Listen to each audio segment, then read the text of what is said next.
Feliz Ano Novo, campista!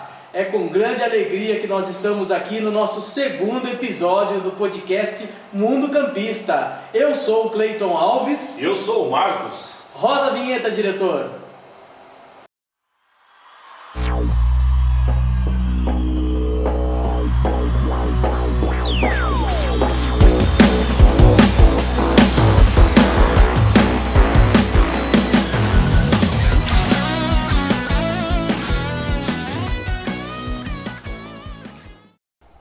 Fala, campista! Estamos no segundo episódio do Mundo Campista. Padre, seja bem-vindo mais uma vez aqui com a gente para falar sobre acampamento. Para a gente continuar esse episódio, antes de dar baleia com os pijonas, fala para nós um pouquinho desse momento que nós estamos vivendo, desse ano novo, dessa vida nova que espera 2026 para nós, e de um pouco dessas questões que a sociedade traz aí com as superstições, misturando aí com a vida nova. Boa noite, Marcos. Boa noite, Cleiton. Boa noite, campista. Com alegria que nós estamos aqui mais uma vez, né? Para partilhar, para conversarmos. Eu sei que muitos estão curiosos. Muita gente me procurou e conversou comigo. Padre, eu pensei que o senhor ia falar mais coisa. Mas a gente já tinha gravado, já tinha ficado um tempão, né? 1h40 nós estamos gravando. Então, nós decidimos dividir o episódio. Na verdade, isso já estava até programado, né? Sim. Isso é marketing, gente. É marketing. É um gostinho de quero mais. Para vocês voltarem essa semana. Espero que vocês possam voltar, né, e assistir mais um episódio do nosso podcast. Então, antes de nós continuarmos a história para os curiosos de plantão, nós vamos falar um pouco do que é a vivência, né, da virada do ano, o ano novo, e que por vezes é carregado de superstições, né? Pois é. Você comeu alguma romã, Marcos? Guardou a sementinha? Não, vou botar muito caro. Melhor não. Sementinha não vai deixar eu aproveitar. Eu vi uma reportagem hoje, inclusive, passando na TV, né? Precisa falar o nome da TV, mas estavam falando muito hoje do Varejante de Piracicaba, das frutas, das superstições, então acho que é um tema bom pra gente abordar, sim, né? Aqui no Brasil, de modo particular, nós vivemos um sincretismo religioso muito grande. E muitos católicos nem sabem que essas superstições são erradas. Sim. Como eu disse na paróquia, né, na época de Santo Antônio, a superstição de colocar o pão de Santo Antônio dentro da lata do arroz para prosperidade, para não faltar. Chega, junta até caroncho e o pão não sai da lata. Muitos católicos vivem isso como se fosse algo de fé, né? Como se fosse uma questão de piedade. E não é, né? Não é uma questão de piedade. Na verdade, é uma questão de superstição. Né? Nós podemos pegar aqui várias superstições, né? Desde pular 7 ondinhas, que, como eu costumo dizer, não vai mudar nada na sua vida, o máximo que pode acontecer é você cair e passar vergonha. Porque não vai mudar absolutamente nada na sua vida pular as 7 ondinhas. Tem as uvas, né? O pessoal come 7 uvas e guarda as sementes da uva. Na verdade, verde, né? Na verdade, acho que a superstição é com a romã, mas como a romã é cara, o pessoal vai pra uva. Roupa branca, roupa amarela, roupa verde. Tem a questão das roupas. Tem, antigamente, quando se tinha nota de R$1, sim, comer um prato de lentilha com a nota de R$1. Era nota de dólar na carteira. Era $1 na carteira.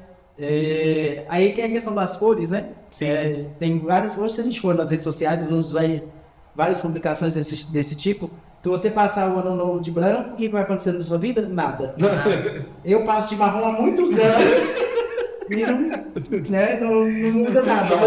Continua a mesma coisa. Já vesti branco por baixo do marrom, já vesti marrom por baixo do marrom, já vesti vermelho, já vesti azul e é tudo a mesma coisa. Não vai mudar absolutamente nada. Se passar de vermelho, vai conquistar o amor da vida naquele ano. E verde esperança. Verde é esperança. O amarelo é dinheiro, todo mundo vai saber que você é pobre. Você precisando de dinheiro. Rezando para ganhar na mega da virada. A gente também tá rezando pra alguém ganhar e dar uma parte do prêmio pra nós. Mas acho que não ganhar, porque já passou o novo e ninguém ligou pra nós. Já foi. Acho que ninguém ganhou. A gente tá gravando antes. Mas se alguém ganhar, pode ligar que a gente aceita o dízimo do prêmio. Nós temos muita coisa para fazer, graças a Deus. Então são várias e várias superstições, não sei se vocês lembram de mais alguma, né? Cabeça agora. De superstições mesmo que as pessoas têm, né, na virada do ano. E eu acho que o que muda mesmo o nosso ano é nós pararmos um instante, né, e rezarmos. Sim, Aí começando o nosso ano aos pés do Senhor. Eu acho que é isso que faz diferença. sim. A grande diferença na nossa vida é o Senhor quem faz. E quando a gente confia nessas superstições, nós estamos dando autoridade para uma uva, para uma romã, para o mar, para uma cor de roupa, daquilo que é a autoridade que é de Deus, na verdade. Sim.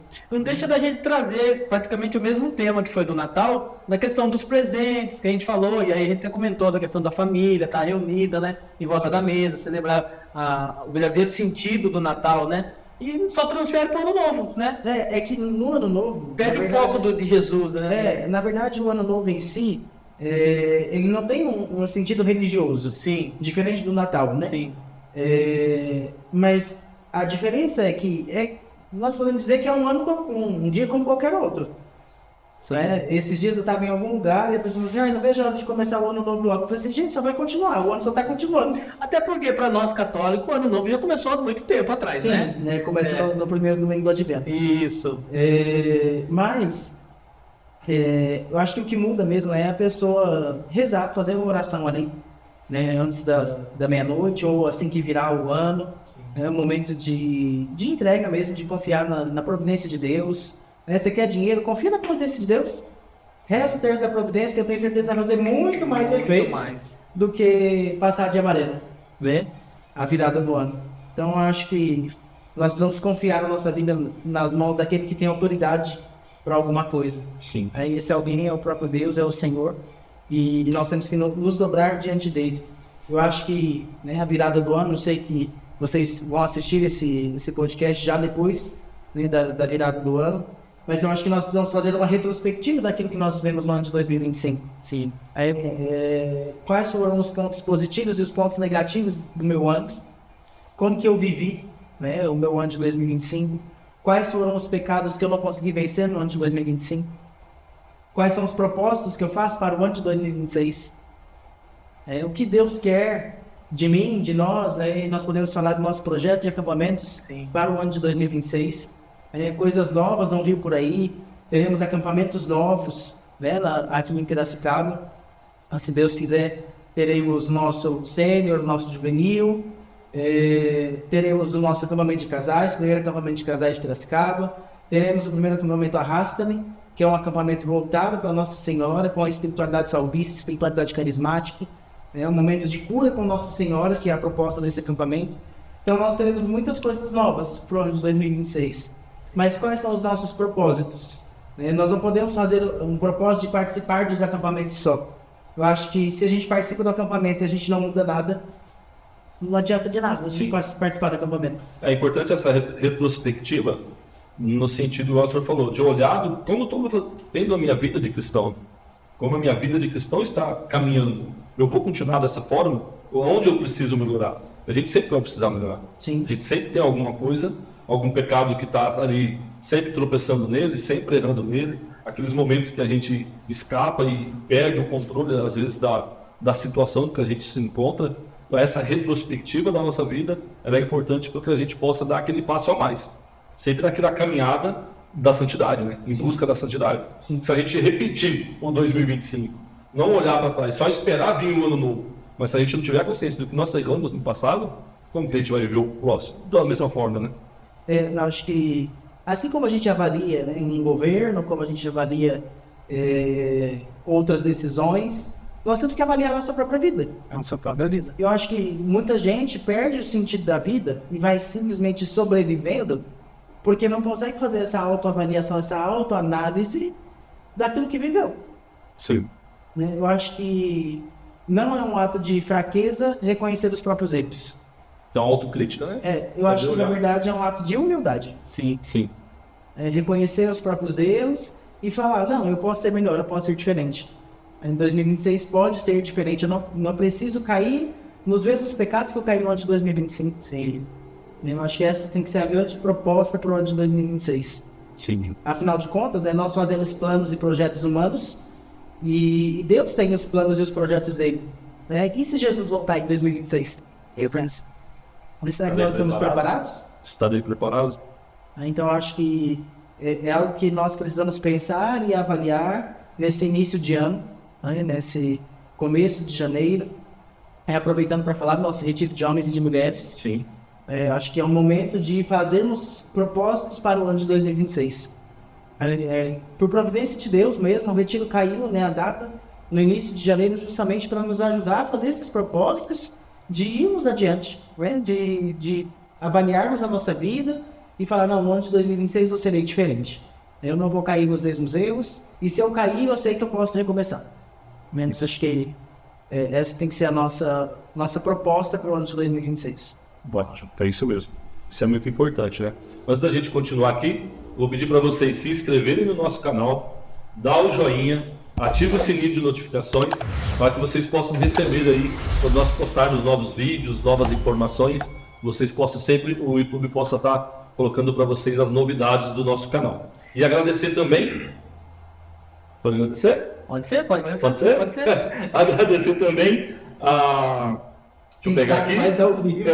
Oficina Mecânica do Sal. Oficina Mecânica do Sal. Mecânica de nacionais e importados. Que agora está de casa nova, na Avenida São Paulo, número 1239. Então, vai lá. Prestigie o nosso amigo, aquele que está nos prestigiando, nos ajudando a viabilizar toda essa estrutura que nós estamos aqui. Sim. Né, Fê? E Marcos, eu notei uma coisa diferente hoje, né? Antes da gente chegar na história da baleia lá, né? Da baleia dos pijonas? Isso. Pô, mas tem que tomar cuidado, tem 3 gordos nesse podcast. Daqui a pouco o povo vai achar que a gente é a baleia. Não vai errado. Não é bom, né, gente? Pelo amor de Deus. O diretor também tá. Não pode. A estrutura aqui tá difícil. Mas a questão agora é o seguinte: o padre tá diferente hoje, não tá? Não tá mais salvista, sei lá. Diocesano? Diocesano agora?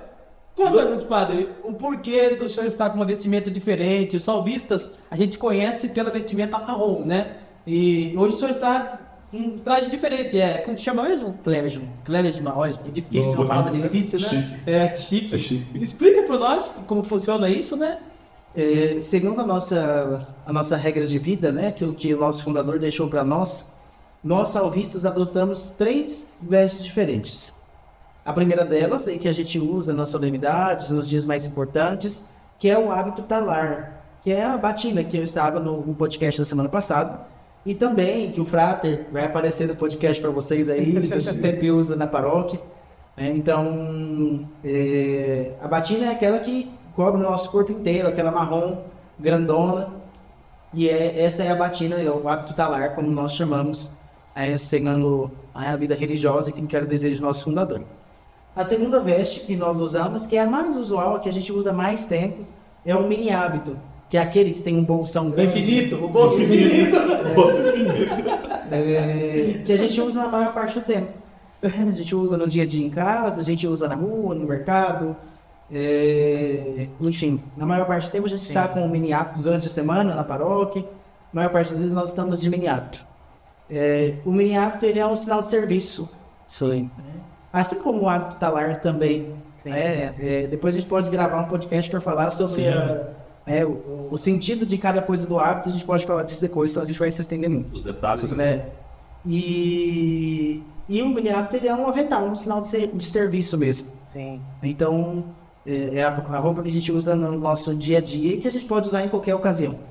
Sim. E o clérigio, que é essa camisa que eu estou hoje, que é a mesma veste que muitos padres diocesanos utilizam. Sim. É a veste clerical. Né? Então, o nosso fundador colocou essa possibilidade para nós usarmos em eventos sociais, né? Por exemplo, um casamento, numa formatura, numa reunião, né, com um governador, com um prefeito, vereadores, num podcast, num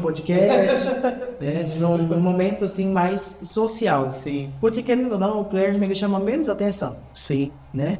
Então, e é uma coisa mais social. Sim. O nosso mini hábito ele não é social. E a função do hábito não é ser bonito. O hábito para nós ele é uma questão de mortificação. E muitos de vocês olham para nós e dizem, nossa, padre, como é que você está aguentando com esse hábito nesse calor? Exatamente. É mortificação, né? O hábito para nós é isso, né? E é para acabar com a nossa vaidade, né? Então, a ideia não é ficar bonito. Para anular o humano, né? É. Para anular o humano.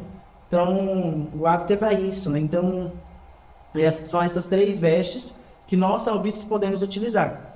E claro que não é o tempo todo, né? Tem todo um processo, né? Para a gente chegar no hábito talar e poder usar as 3 vestimentas diferentes, né? Então, quando a gente chega no instituto, a gente recebe uma camisa polo marrom, que é a etapa do aspirantado. E aí, quando nós vamos para o postulantado, que é o período da filosofia, a gente recebe o mini hábito. Então, a gente fica usando o mini hábito e pode usar o clergyman algumas vezes. Sim. Quando nós vamos para o noviciado, continuamos com o mini hábito e recebemos a cruz. Sim. No final do noviciado, a gente recebe o hábito talar. O senhor tocou no assunto aqui, olha, que eu fiquei curioso no podcast anterior. A questão da cruz. O senhor falou que recebeu ela depois de 4 anos que já estava no seminário, né? Foi o meu 4º ano no seminário. Isso. E continua sendo a mesma cruz? Sim. É isso que eu fiquei curioso. Se, por exemplo, quando o senhor foi ordenado, se recebia uma outra cruz, Não. ou se é a mesma? É a mesma. É a mesma cruz? Se quebrar, a gente troca, né? Sim, Mas sim. a minha é a mesma, desde 2016. Legal. Tem meu nome escrito atrás da cruz, Frater Pedro Caixito, era Frater Maps. Sim, sim. E aí, escrevi porque todo mundo tem a cruz igual. Né? Exatamente. Aí quando a gente tá junto, às vezes, né, numa confraternização, uma coisa, a gente tira Sim. e mistura, né? Ninguém sabe de quem que é a cruz, né? Então aí eu... É porque existe um simbolismo atrás disso também, né? Para a gente receber, como nós recebemos a nossa medalha, né? Vamos fazer propaganda da nossa medalha, da Irmandade, tem todo o simbolismo pra gente também, né? Significado, né? Significado, né? Sim, quando a gente chega no seminário, a gente recebe uma cruzinha de madeira. Sim, Que é um chamado de Deus, né, para nós a carregarmos a nossa cruz. sim, E é a cruz que nós ficamos ali, né, durante 3 anos, nosso querentado e os 2 anos do postulantado. Quando nós vamos para o noviciado, a gente recebe essa cruz. sim. Por quê? Porque é o momento de nós nos associarmos a Jesus. É o momento que nós ajudamos Jesus a carregar a cruz dele e ele nos ajuda a carregar a nossa. Sim. E é por isso que é uma cruz com Jesus. E a insígnia, né, esse símbolo da pomba com os raios do Espírito Santo, porque é símbolo do nosso instituto. Sim. Né? Então, esse sinal de pertença mesmo à nossa fraternidade. Sim. Muito bom. Bonito, né? Bonito. Bonito saber. Então agora vamos retomar a nossa conversa. Vamos chegar na baleia? Vamos chegar na baleia? Voltar na baleia? Vamos essa baleia já nos Jonas? Então nós terminamos o nosso bate-papo do primeiro episódio, padre. O senhor estava falando que estava esperando o motorista da comunidade ir buscar o senhor para atender confissões.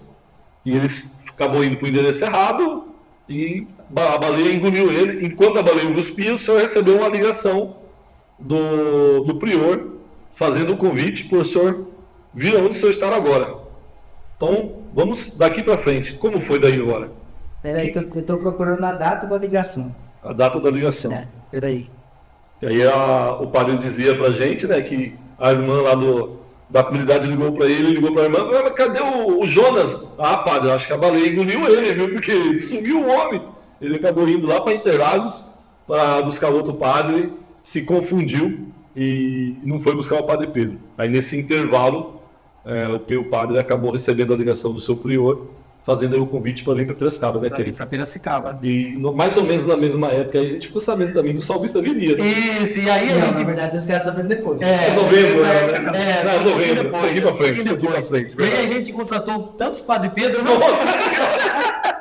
É uma pesquisa no Instagram, Nossa em qualquer lugar. Senhora. Não, esse Padre Pedro, não, acho que é esse. Hoje Não é outro. Padre Pedro, viu? Você tá doido. Foram bastantes.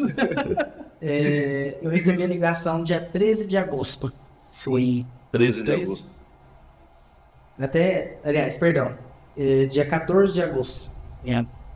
Eu recebi a ligação do padre Jusemar me chamando, me convidando para vir para Piracicaba, né? Sim.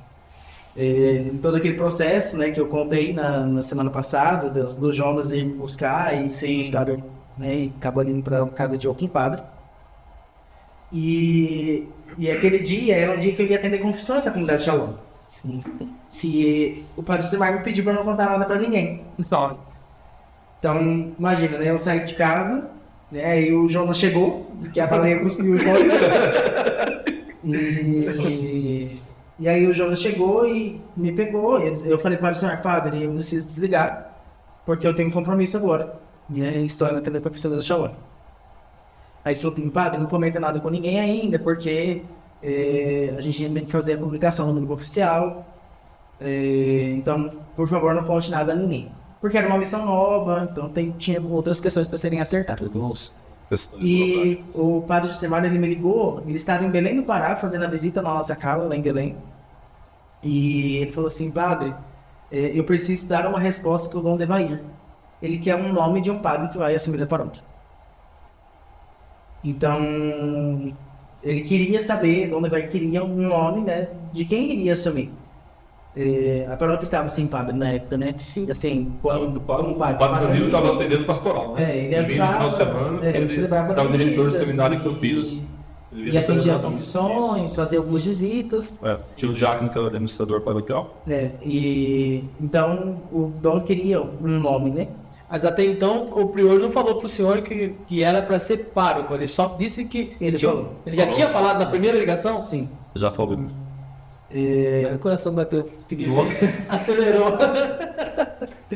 Como eu contei, né? Que eu tinha rezado de manhã, né, antes da ligação. E eu falei para Jesus, né? Que eu queria aquilo que ele quisesse. Eu não queria ser pároco, né? Às vezes as pessoas acham estranho, porque muitas vezes é uma mentalidade até mundana, né? De um carreirismo dentro da igreja. Ah, mas você é seminarista, você começa a ordenar, daí você vira...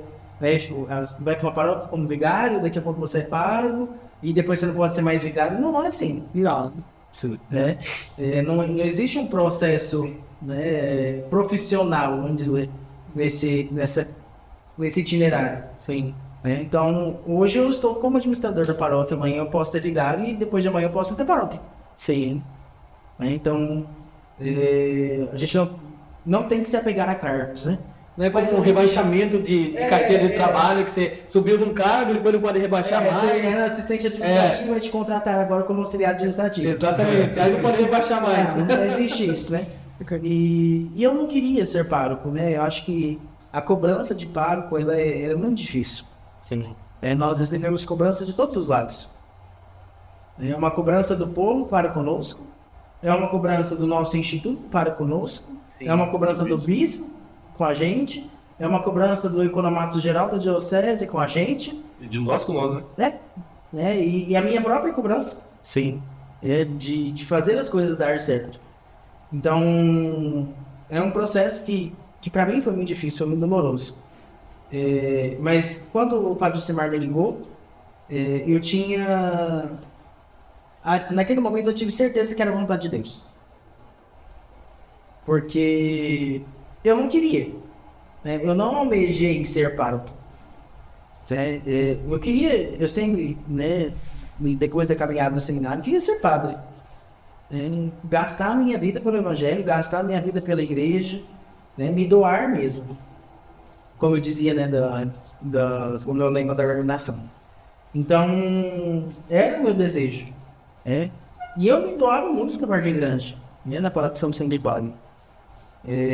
Fiz lá grandes amigos, né, estive na paróquia durante 5 anos. Então, eu cheguei lá como seminarista e saí como padre. Sim. Então, eu acho que foi um período muito importante para mim. Né? O dia que o padre Semar me ligou, eu estava com 2 meses de padre. Sério. Já tá ali naquela emoção do início daquela caminhada. Eu estava aprendendo a ser padre. Isso, tava do início, né? Às vezes, e até um recado para aqueles que querem, né, ser sacerdotes. O seminário não nos ensina tudo. A gente se engana quando a gente pensa que a gente vai sair do seminário pronto. Não sai disso, olha. São Assim situações... como muitas coisas da vida, né? Sim, situações diferentes, mas é como um médico também, que ele não sai médico, né? Não sai um médico pronto, praticamente, né? Então, mas o médico, ele tem o período da residência, Sim. que ele já vai atender, Sim. né? É diferente. O seminarista, ele não atende confissão de ninguém. Acho que essa é a questão mais principal, né? O seminarista não dá os santos enfermos. Eu aprendi no SUS da unção dos enfermos. Eu fui com o padre Francisco de Assis, que foi o nosso irmão que faleceu aqui. Aí eu falei, padre, eu posso ir? Eu já era padre. Sim. Falei, padre, eu posso ir com o senhor para dar unção dos enfermos hoje? Eu queria aprender como é que faz. Aí eu vejo o senhor fazer, o senhor vai me ensinando e vai me explicando. Não, tudo bem, padre, você pode ir comigo. Sim. Cheguei lá, Pode fazer.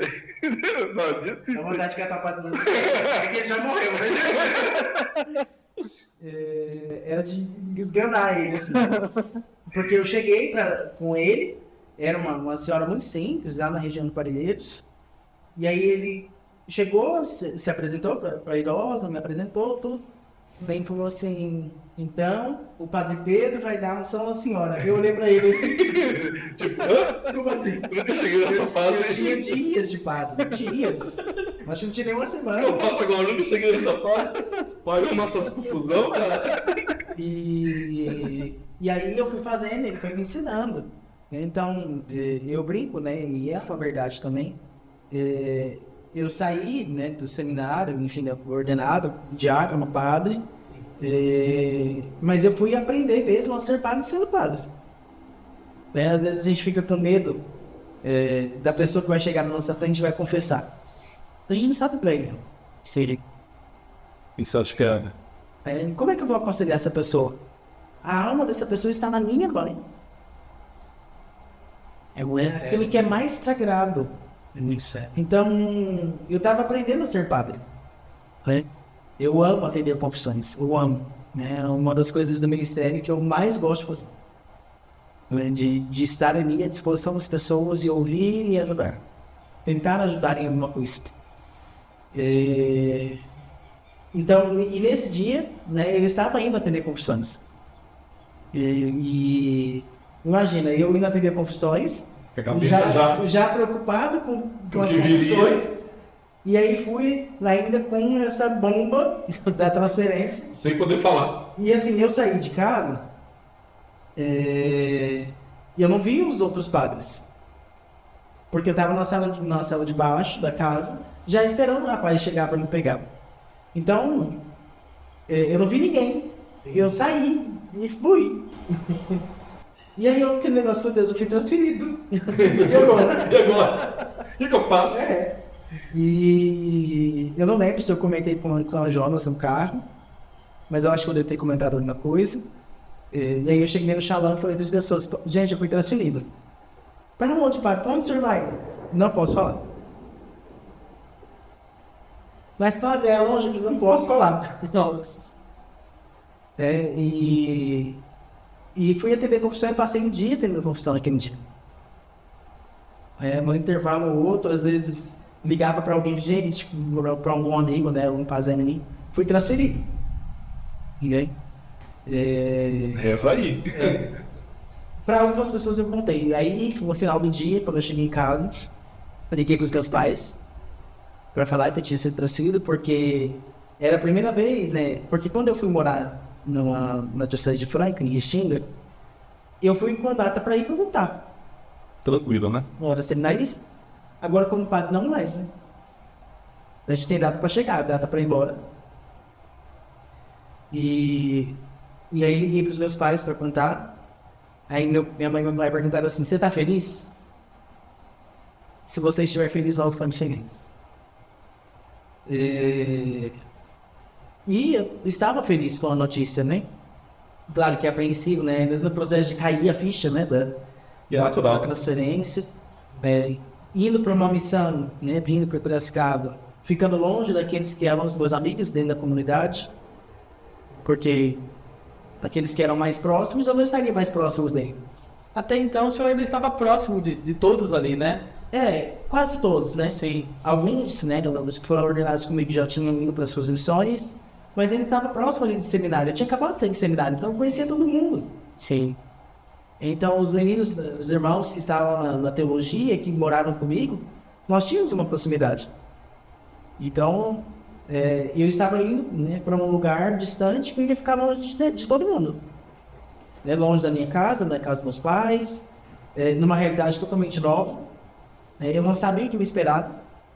Tudo bem isso, né? Eu não sei Eu se... sabia que tinha uma dívida. Eu não sei se é a mesma sensação, padre, mas assim, eu tive uma sensação parecida com isso quando eu me casei, Marcos. Vai. Porque é assim, enquanto você está ali no processo, você está correndo atrás, está fazendo... não para pra pensar nisso, Você né? não para, né? Não Mas a acredito. hora que termina, que começa a abraçar os padrinhos, e aí vem os pais da gente para dar aquele abraço, aquela hora você desmorona, porque tipo assim, você fala, agora é comigo. Agora é E eu. eu imagino que foi a mesma coisa, quase que o senhor fala assim, agora é comigo, daqui para frente. É algo parecido. Sim. É porque dentro da nossa vocação a gente passa por muitos processos, né? Sim. Mas a gente pode fazer essa analogia, Sim. de certa maneira. Mas é muito delicado, assim, né? Se assumir uma paróquia é uma responsabilidade muito grande. Hoje eu administro dinheiro que não é meu. Sim. E assim, eu vim para Piracicaba para administrar dívida, não para administrar dinheiro. Isso é a falta dele, né?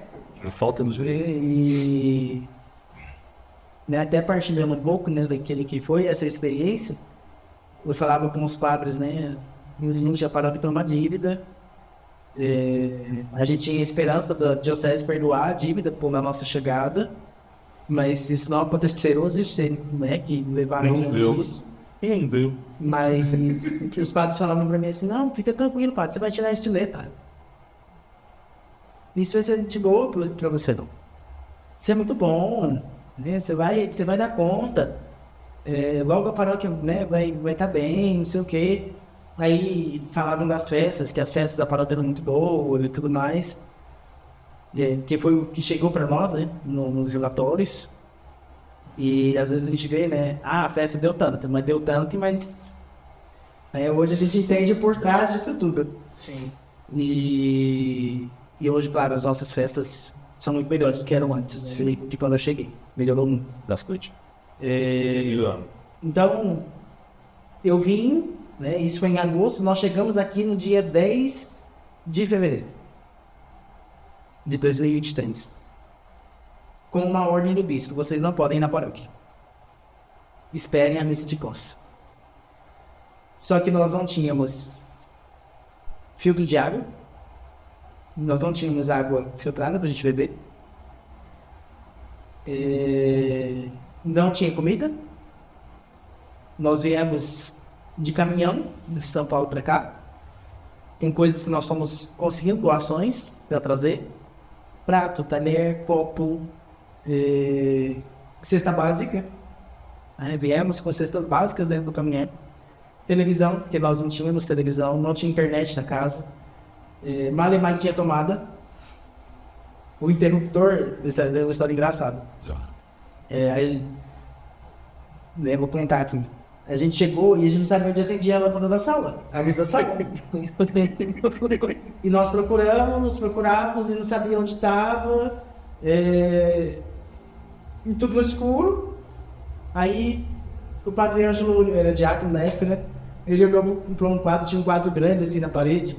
Ele tá até aqui em casa, em algum lugar. E aí ele foi e levantou o quadro, então o interruptor estava embaixo do quadro. Olha só. Vai ser um cofre escondido. Segredo. Era o único interruptor da sala. Nossa, meu Deus. Aí, então, a casa não tinha cara de casa. A gente foi aos poucos, passando por esse processo. Aí, querendo ou não, eu estava vendo uma casa que era pequena, muito pequena, para uma casa muito grande, mas que não tinha cara de casa. Inclusive, né, padre, para quem não sabe, o senhor podia contar para os nossos amigos internautas, né, que os senhores, além de assumir uma paróquia, ainda assumiram uma casa de retiros, né, que é onde nós estamos aqui hoje, né? Sim. Junto, né, com a paróquia, nós administramos o Centro de Espiritualidade do Nossa Senhora de Pentecostes, que é aqui em Piracicaba. Né? Nós moramos aqui e trabalhamos na paróquia e aqui no Centro de Espiritualidade. Então, são duas realidades dentro de uma mesma missão. Sim. São realidades muito distintas que exigem muito de nós. Né? E eu me lembro que na primeira semana que eu estava aqui em Piracicaba, antes da posse da paróquia, eu não lembro que dia da semana era, dia 10 de fevereiro, mas eu Eu lembro que a gente chegou e não podia ir na igreja. Nós fomos na igreja para poder buscar água, para poder beber. Sei. Porque nós não tínhamos. E tinha algumas pessoas lá na igreja. A gente chegou. E alguns olharam, vocês são os novos padres da paróquia? Estava aí o padre Ângelo.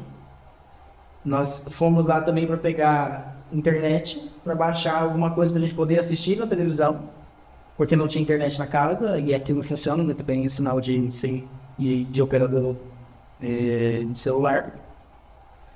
E aí a gente baixou na paróquia para poder assistir em casa, para ter alguma coisa para fazer. E aí algumas pessoas olharam para nós e disseram, nossa, mas vocês são muito novos para serem os nossos novos padres.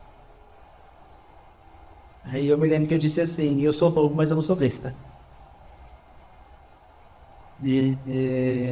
Enfim, nem me lembro direito quem foi a pessoa, mas foi assim que eu me comportei naquele momento, né? Sim. Eu acho que era necessário, diante daquela realidade. E aí logo depois a gente teve a primeira reunião do CAEP, né, do Conselho Administrativo e Econômico da Paróquia. E aí veio a bomba da dívida, a realidade financeira da paróquia, toda a situação, né, da paróquia que não tinha gente para limpar a igreja, não tinha gente para trocar uma lâmpada. Sim. Na verdade, padre, além de tudo isso, o senhor pegou uma paróquia em construção, né? Não só em questão de construção material mesmo, Pastoral mesmo. Pastoral também, né? Porque não tinha pastoral, né? Né, Marcos? Não. A gente ficou tanto tempo Tava aqui. ali, do último ano, por conta do Diácono Joaquim e o padre Danilo, eles começaram, aí já começou o grupo de oração, Sim. por incentivo do padre Danilo. Foi. O Diácono Joaquim conseguiu implantar uma pastoral da família. Sim. Então começou alguma coisa, mas não tinha nada formado, né? A gente conseguiu dar uma roupagem nova para os meninos também, né? E foi mudando. foi mudando aos poucos, né? E louvado seja Deus, né? Pela vinda do Diácono Joaquim antes da gente, para ajudar nesse sentido mesmo, né? Eu brinco com ele que ele é nosso João Batista e veio preparando o caminho para chegar. Olha, preparou bem. Fala difícil. Eu até brinquei com o Dom Levaí, né? Veio assim, pra onde você vai mandar o Diácono Joaquim agora? E pra onde ele for, a gente sabe que vai ser São Cristão. Porque antes de nós chegarmos também encharqueada, quem estava encharqueada era o Diácono Joaquim também. Ele estava lá. Era ele. E aí ele saiu de lá e foi para Inhumas. Sim. E aí, quando a Inhumas voltou para a jurisdição da paróquia, ele acabou assumindo a paróquia, né? Como administrador. E aí eu brinquei com o Dom Levaí. Ele falou assim, olha que eu gosto da ideia. Mas não veio outra paróquia, né? Na verdade veio outra paróquia, que é a paróquia São Dimas. Sim. Mas o Diácono Joaquim não estava lá. Dessa vez não estava. Dessa vez ele não estava lá. E essa realidade, né, de chegar aqui, eu lembro na primeira semana, eu andando aqui no jardim, eu parei assim, sentei na grama, do lado do Padre Ângelo, e falei para ele assim, eu acho que eu não vou dar aqui.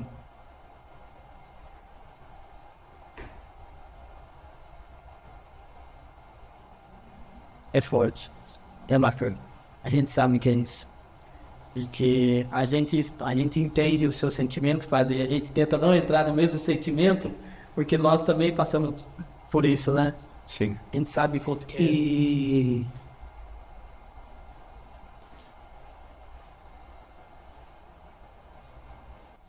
né, para a realidade da paróquia, eu por 8 meses de padre, meu Deus, eu vou fazer o quê?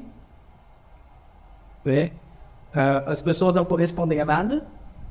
Porque toda mudança já é uma resistência, né? Sim. E o povo já, por natureza, resiste. Sim. O senhor já começou tomando uma paulada, né? Vocês tão novos assim para ser padre, né? Então. Até isso não me assusta, assim. Sim. O que me assustou foi toda a realidade, né? Foi o geral da coisa.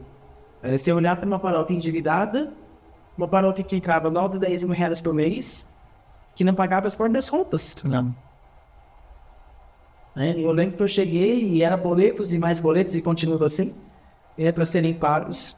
E eu lembro que eu comecei a pagar os boletos e a conta do banco foi diminuindo, e eu falei, meu Deus, e agora?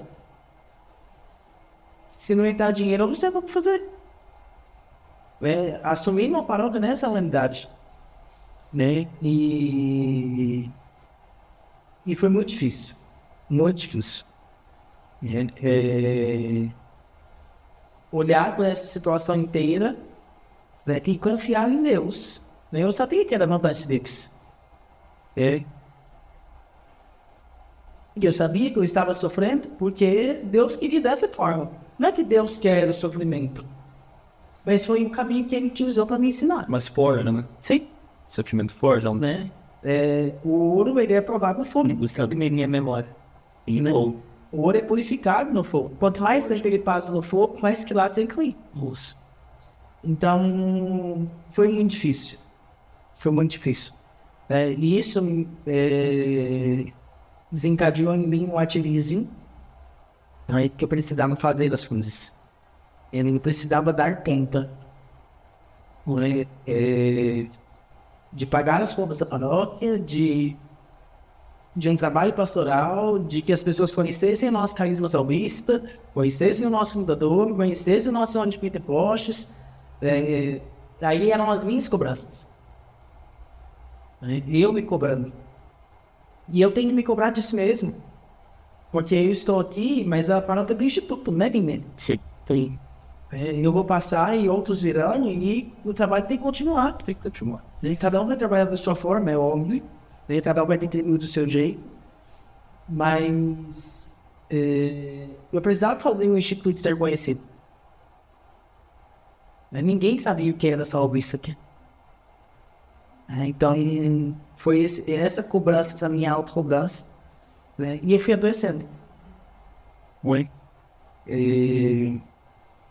Sempre na minha vida eu estou na luta contra a obesidade, até que, né, eu engordei quase 30 quilos em um ano, a figuração.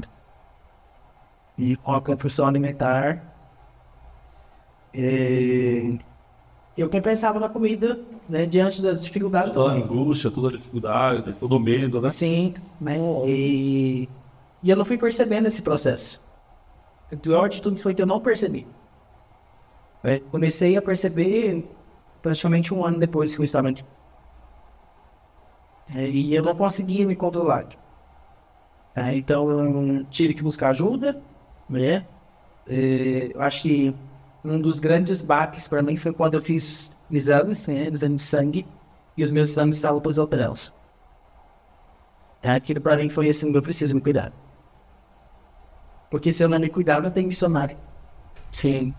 E como é que eu vou evangelizar? Como é que eu vou gastar minha vida se eu não tenho saúde? Para isso. Então eu comecei um trabalho interior de realmente mudança de hábitos. E aí foi quando, na verdade, né, tem um ano que eu estava aqui, e mais de um ano, na verdade. Então eu tinha enchido nosso primeiro acampamento, foi depois disso aí. Foi quando eu decidi colocar o balão intragástrico, e né, todo o processo que eu pensei, né, de 1 ano e 2 meses com o balão. Aí cheguei a emagrecer 35 quilos. Ali. Com mudanças de hábito, né, e percebendo que eu sou humano. Eu acho que eu fui aprendendo ainda mais isso, né? Ele disse que eu fui aprendendo a ser padre e paro ao mesmo tempo, mas eu também fui aprendendo a reconhecer o meu limite. Saber quando eu tô cansado, a hora que eu tenho que parar, a hora que eu preciso descansar, a hora que eu preciso sumir, né?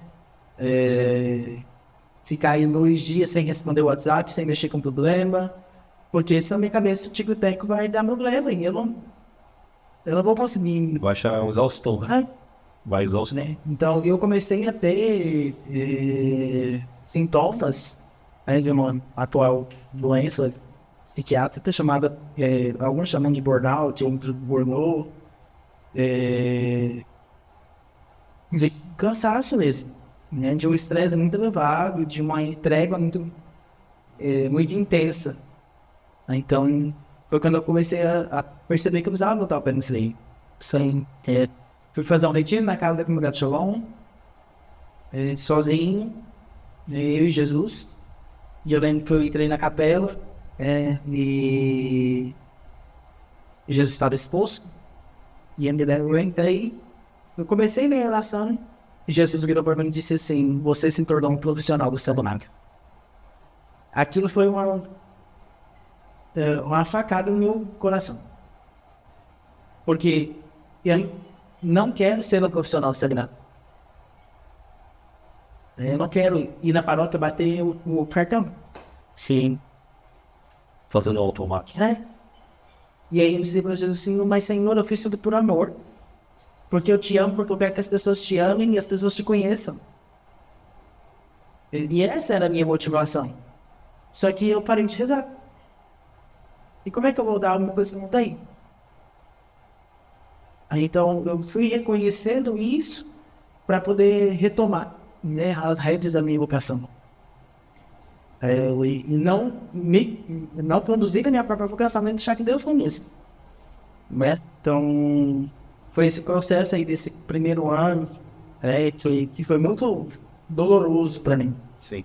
Mas se a gente continuar aqui nesse primeiro ano, eu quero voltar um pouco o senhor lá no dia da ligação. E naquele dia o senhor já tinha 2 anos de campista? Não. Mais. É mais. Eu fiz acampamento em 2018, a ligação foi 4 em anos. 4 4 anos de campista. Então você já tinha 4 anos de experiência, de vivência de acampamentos, de servir, de organizar, de participar de tudo o que é isso é falta, que é a loucura, que é o acampamento, né? E qual, nesse período aí que o senhor estava até de finalização de formação do sacerdócio, como que o senhor foi percebendo e sentindo esse movimento, essa ferramenta de trabalho da evangelização que nasceu dentro da igreja? Como que o senhor via isso lá, servindo lá ainda como fráter, como, depois como ser diácono e então como padre? A gente conhece uma árvore que tem os frutos, né? Então, no começo, com a minha resistência em relação ao acampamento, antes de fazer o acampamento, eu não conseguia reconhecer algumas coisas. E depois, estando dentro, eu comecei a perceber que muitas pessoas não mudam de vida depois do acampamento. E acho que isso foi, né, a minha motivação, né, de a gente começar o acampamento em Piracicaba é justamente essa. De fazer com que as pessoas conheçam Jesus. Foi o que eu disse na minha missa de posse. Foi.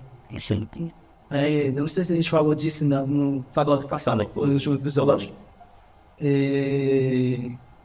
Mas eu falei isso, eu quero que vocês conheçam Jesus. E a experiência do senhor? No céu. A experiência do senhor no acampamento. Como que o senhor chegou lá? O senhor estava resistente até aceitar fazer. Sim. Mas teve um estado que falou, preciso fazer por conta dos casais, eu quero trabalhar com os casais. Eu sinto vocacionado para acompanhar casais.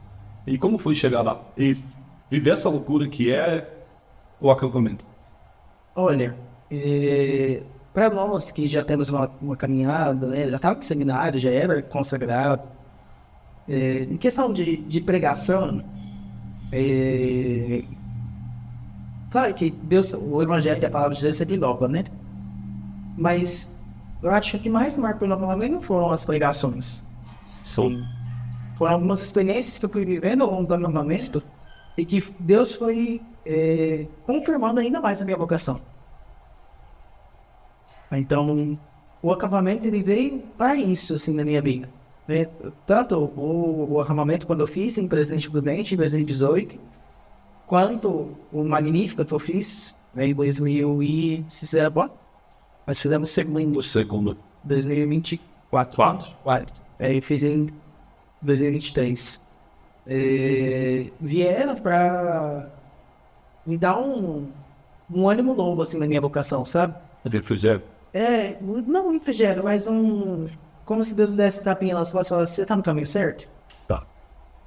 Confirmo. É. Eu nem vou o passaporte ali.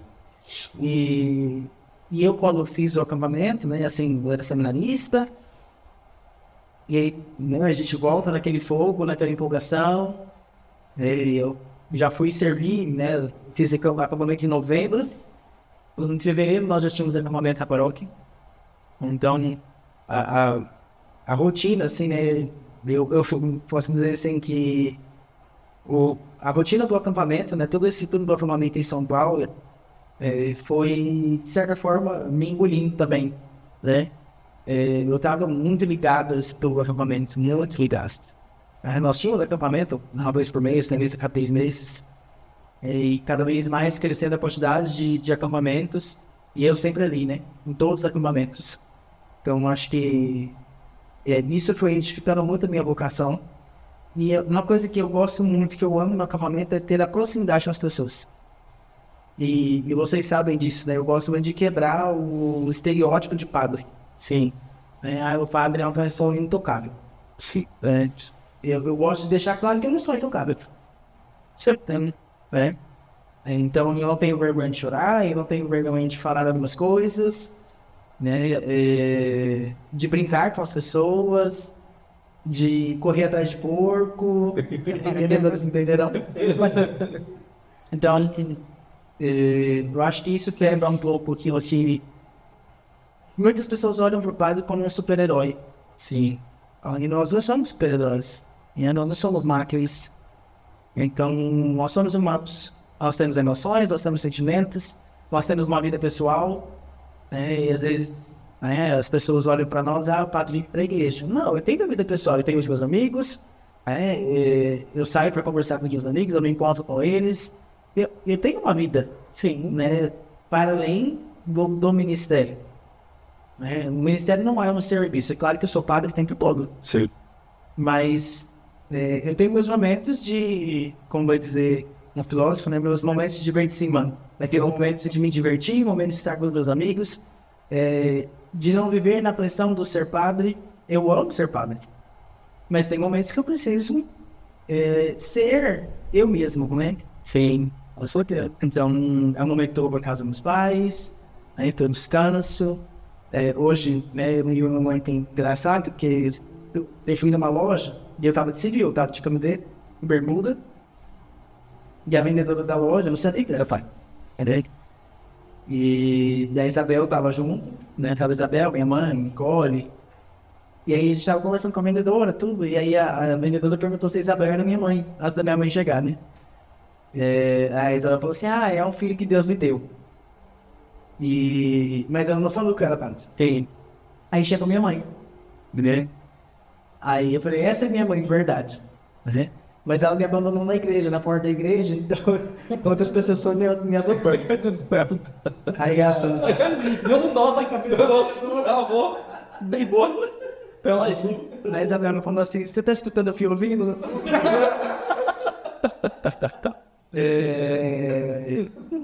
Foi uma brincadeira, né? Tudo aí eu olhei pra Isabela e falei assim, você contou pra ela? Ela falou assim, não contei. Aí eu falei, minha mulher falou assim, eu sou padre. Eu não acredito que você tá. Meu Deus, né? Aí ficou assim, chocado, espantado, né? De ver um padre ali na loja. E geralmente as pessoas tomam realmente um susto, né? Assim, porque acham que nós não vivemos isso. Gente, eu vou no mercado, eu faço conta. Eu me estresso no trânsito. Faço 1 ou 2. Eu ia falar isso. Eu segurei, você não aguentou. Faço 1 ou 2. Jogo vôlei. Aceitar sente. Eu jogo vôlei, eu vou pra academia. Então, eu vou à praia. Né? Então, eu vivo uma vida normal, eu sou um ser humano, né? E esses momentos, eles fazem diferença pra nós. É o momento que a gente sai, assim, da pressão mesmo. Sim. Então, na hora que eu tô no vôlei, eu não mexo no celular pra resolver coisa de paróquia. Sim. Eu sei. Porque Eu sei. é a hora que eu preciso, que eu tô ali pra relaxar. Já aprendi isso. Então, eu fui aprendendo isso também. Porque eu vivia 24 horas por dia resolvendo coisas da paróquia. Certo. Aí a gente falou muito sobre a paróquia, sobre o que foi feito, mas a questão acampamentos. Eu acho que a gente podia deixar pro próximo episódio. Acho que o Marco não vai gostar disso. Então, Ele ficou lá no último episódio, vai tá acabando, não falando nada, né? eu tô lembrando do tempo ali. Vai ter outro. Bom, né? Nós começamos, né, com a ida dos 7 primeiros para São Paulo, né? Sim. Vocês dois, a Grazi, a Lu, o Eric, a Thaíris e a Helena Silva. E eu fui com vocês para São Paulo com um sentimento assim, meu Deus, eles vão me amar ou me odiar pro resto da vida. Sabendo que vocês iam passar lá. Em alguns momentos eu achei que vocês iam me odiar. Mas a gente vai, como eu disse, A boate que passou perto. a gente conhece uma árvore que tem os frutos. Você pela boate que bateu na trave. Você entendeu? E assim, né, vocês vivenciaram o acampamento, voltaram naquele fogo tendo padre, não começar o acampamento, vamos começar. Eu, não vamos. Aí nós vamos começar o acampamento na paróquia daqui a uns 3 anos. Vocês viram a estrutura que é o acampamento? Não dá para nós montarmos o acampamento, nós estamos em 10 campistas. Como que nós vamos montar um acampamento? E vocês chegaram já querendo procurar lugar para fazer as coisas do acampamento? Eu falei, não. Chegaram de madrugada, já querendo invadir a mão. Pode partir do seu jeito. Vamos. E aí veio, né, a conversa com o Dom Devair.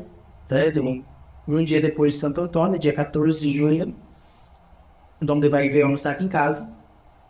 E foi quando ele chegou e o Padre Martim falou para mim assim, Padre, fica lá fazendo sala para o bispo, que eu vou terminar o almoço aqui, vou ajudar a galera a terminar o almoço. E eu falei, tá bom, né? Sentei, né, na frente do bispo. Ele chegou, cumprimentou, olhou para mim e falou assim, Padre, vocês não trabalham com acampamento? Aí eu comecei a rir. E eu sou testemunha disso, porque eu estava aqui e foi bem na hora que eu tava passando. Eu lembro desse moto parece que passando na frente, assim, ó, em câmera lenta. Eu tava passando com o espeto de cupim. Eu tinha acabado de essa conferência pro bispo. Aí eu vim com o espeto assim, o bispo falou, eu parei assim, travei. Olhei pro bati na costa dele assim, quando é agora.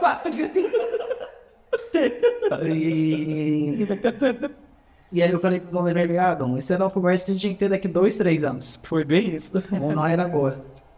E assim, Dom Devair não sabia que eu vinha de uma realidade de acampamentos, né? De fato ali foi Deus falando. E aí até ele contou a história, né, Padre? Que ele também é campista. Sim, né? sim. E ele me perguntou, qual é o acampamento de vocês? Igual aqui, meu Deus, eu falo ou não falo? Né? O bispo está me perguntando, eu não posso contar perguntas sobre o acampamento? O que eu vou fazer? E aí ele começou a perguntar algumas coisas, e eu já sabia que ele tinha feito acampamento, né? Eu já conhecia a história do Dom Devair em relação a acampamentos. E aí foi quando ele falou para mim assim, Padre, pode começar. E aquilo foi um susto, assim. E aí eu conversei com o meu diretor espiritual, porque, né, tinha meses que eu estava aqui. Tinha chegado em fevereiro, vocês fizeram acampamento em junho. Sim. Então, Era pouquinho tempo. pouquíssimo tempo, e a realidade da paróquia daquele jeito que estava. Era pouquíssimo tempo. E falei, meu Deus, como é que eu vou fazer isso, né? E aí levei isso para minha direção espiritual, e tem que falar virou para mim e falou assim, enrola o bispo. Fica boa. Enrola o bispo. Boa. Mas eu entendi que era a vontade de Deus, né? Sim. E aí foi quando nós começamos a movimentação para conseguir vaga em Prudente, para mandar mais alguns para lá, para fazer o acampamento e trazer uma Piracicaba. Aí aqueles que são fabristas que estão nos vendo, sabem que a estrutura é muito grande. Sim. E que é muito difícil nós montarmos a estrutura do acampamento em 25 pessoas. E por graça de Deus nós conseguimos. Era uma loucura e continua sendo uma loucura. Você. Mas nós começamos, né? Montamos. E aí o pessoal, os 18 foram para Prudente. Em novembro também, né? Foi. Ele foi olhar lá. Foram. E nós montamos. De novembro a fevereiro nós montamos no acampamento. Foi. Também aquilo. Isso não é aquele período, né? Foi. Foi um período de... Nós trabalhávamos noite e dia sem parar, né? Falava 24 horas por dia no WhatsApp, falava de trataram de assunto, de fazer isso aqui, fazer aquilo ali, precisa ver isso, precisa ver aquilo, e precisa de barraca, e não tem, o que não vai fazer, e vamos pedir, vamos achar alguém que ajude, vamos pedir bem. E Intenso. Intenso. E foi assim, né? A gente começou do zero, nós não tínhamos nada. Nada, cara. Então, Tinha vontade de fazer. e a É como é que vai com a gente, assim, Deus. No espaço. Graças a Deus. Bastante. Isso foi bem abençoado, né? E Preparou certinho. eu lembro, Quando vocês chegaram aqui, olharam a casa pela primeira vez, Passou na cabeça do senhor, isso aqui dá para fazer acampamento? Na verdade, nós já viemos e era o intuito do Pato de Semar desde a nossa chegada aqui. Zero já? Sim. Tanto que o Calceiro escolheu 3 campistas para mim. Já nessa ideia. Eu já tinha essa intenção. Nessa vontade, já tinha. Eu lembro que eu falava, conversava com o Padre Martinho, eu falava, Pablo, mas dá muito trabalho, como é que nós vamos começar o acampamento agora? E aí um dia, né, nas minhas orações ali, conversando com Deus, Deus trouxe ao meu coração, né, que o meu medo de começar o acampamento, a gente não dar conta de um acampamento, que aquilo ia passar, que ia cair por terra, que Deus ia fazer, que tinha que ser feito, e que o acampamento resolveria grande parte dos nossos problemas da paróquia. Aí eu queria o povo para a gente fazer acampamento, mas foi o acampamento que trouxe o povo. Exatamente isso. Foi campanha. Foi campanha. Então, Deus tem o seu jeito de fazer as coisas. Sim. Então, e assim nós começamos, fizemos o nosso primeiro acampamento sênior, uma luta nas inscrições, foi, né? Na véspera, muito né? difícil, muito No dia de difícil. manhã, né? Sim. E ali nós já vimos, né, transformações acontecendo. Sim. A pessoa sendo a vida mudada mesmo, transformada, pedido de casamento e tudo aquilo que a gente vem vivenciando em relação ao projeto aqui. Seu Gabriel. E eu me lembro já até comentei com o senhor, com o Marcos, o pessoal, da cena que o senhor me mostrou na nossa primeira capela, né, nosso primeiro momento de oração.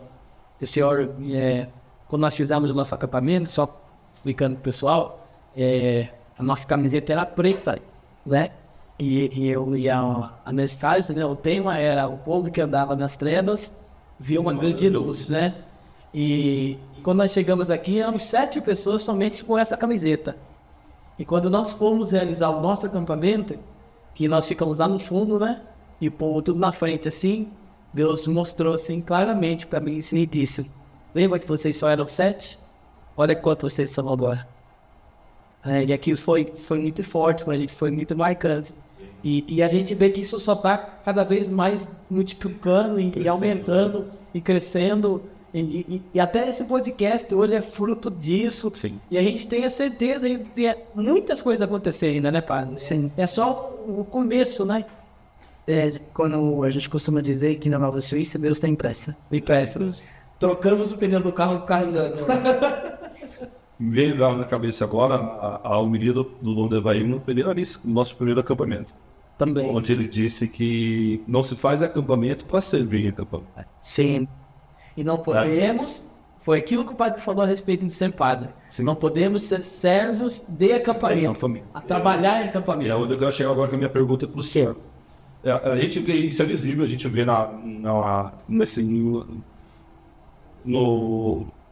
como o senhor conduz as coisas e de quanto o acampamento faz parte da sua missão, da sua vocação, da vocação do senhor. O senhor acredita que, assim como o Dom Devair disse, que a gente não pode fazer acampamento para servir, só para servir acampamento, mas o acampamento é uma grande ferramenta para resgatar essas pessoas que estão longe, para viver a comunidade, para viver na comunidade e movimentar as pastorais da paróquia, da comunidade, aqueles que vêm de fora, que possam retornar às suas comunidades onde moram, onde vivem, às suas paróquias onde vivem, para que lá eles possam, aqui dentro eles possam readquirir e retomar, reencontrar essa pertença do cristão. Sim. Que o cristão ele tem que ter uma pertença, ele tem que pertencer a algum lugar, a alguma paróquia. E ao pertencer a essa paróquia, ele não pode ficar aquém de fora só vendo as coisas acontecerem. Ele tem que se entregar e servir. Tem que movimentar ali as pastorais, tem que servir no acolhimento na missa. O senhor acredita que o acampamento é muito para isso? Para trazer paz pastorais, para trazer para o movimento da igreja. O acampamento é outra coisa. Ele está ali para resgatar, quando precisar a gente vai servir, mas a pastoral é o principal foco. Sim. Eu não só acredito, como eu vejo isso acontecer. Sim. Eu acho que a proposta do acampamento é exatamente essa. Não é nós ficarmos presos no acampamento. Ele não pode se fechar em si, né?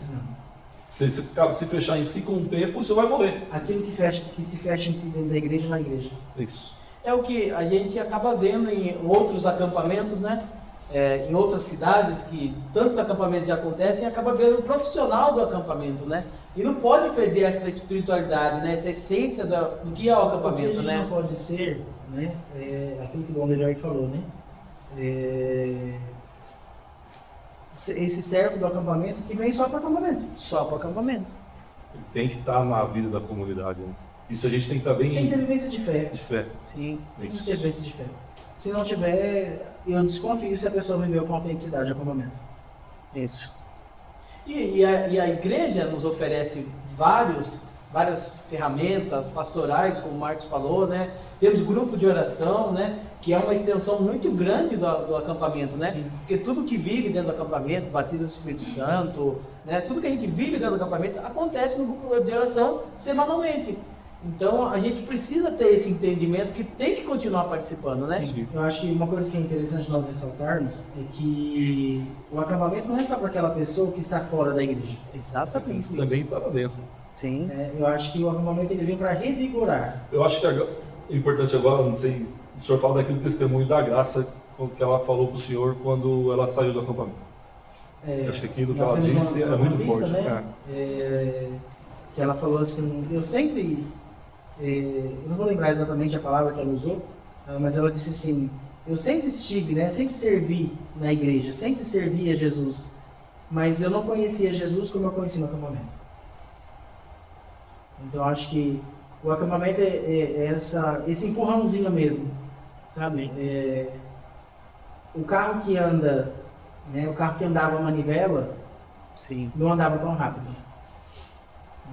Eu acho que o acampamento ele é a gasolina num carro que faz o carro, sabe?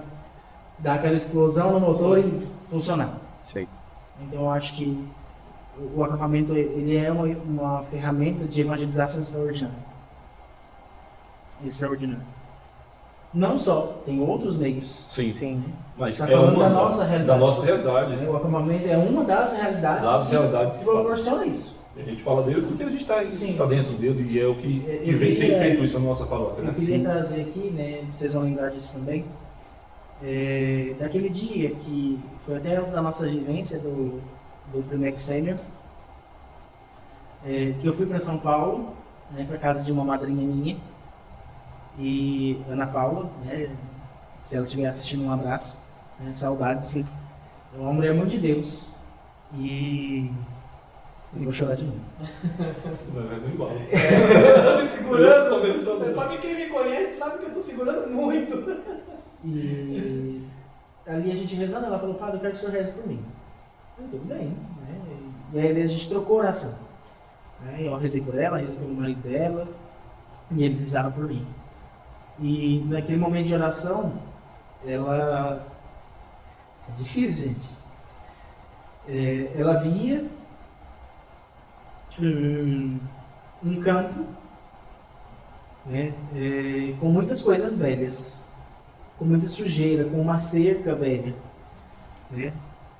E à medida que nós íamos rezando, esse campo ele foi sendo limpo, né? Foi sendo tirado as coisas velhas, foi tirando aquela cerca velha que estava tornando aquele terreno feio. E aí ela via 3 homens sentados.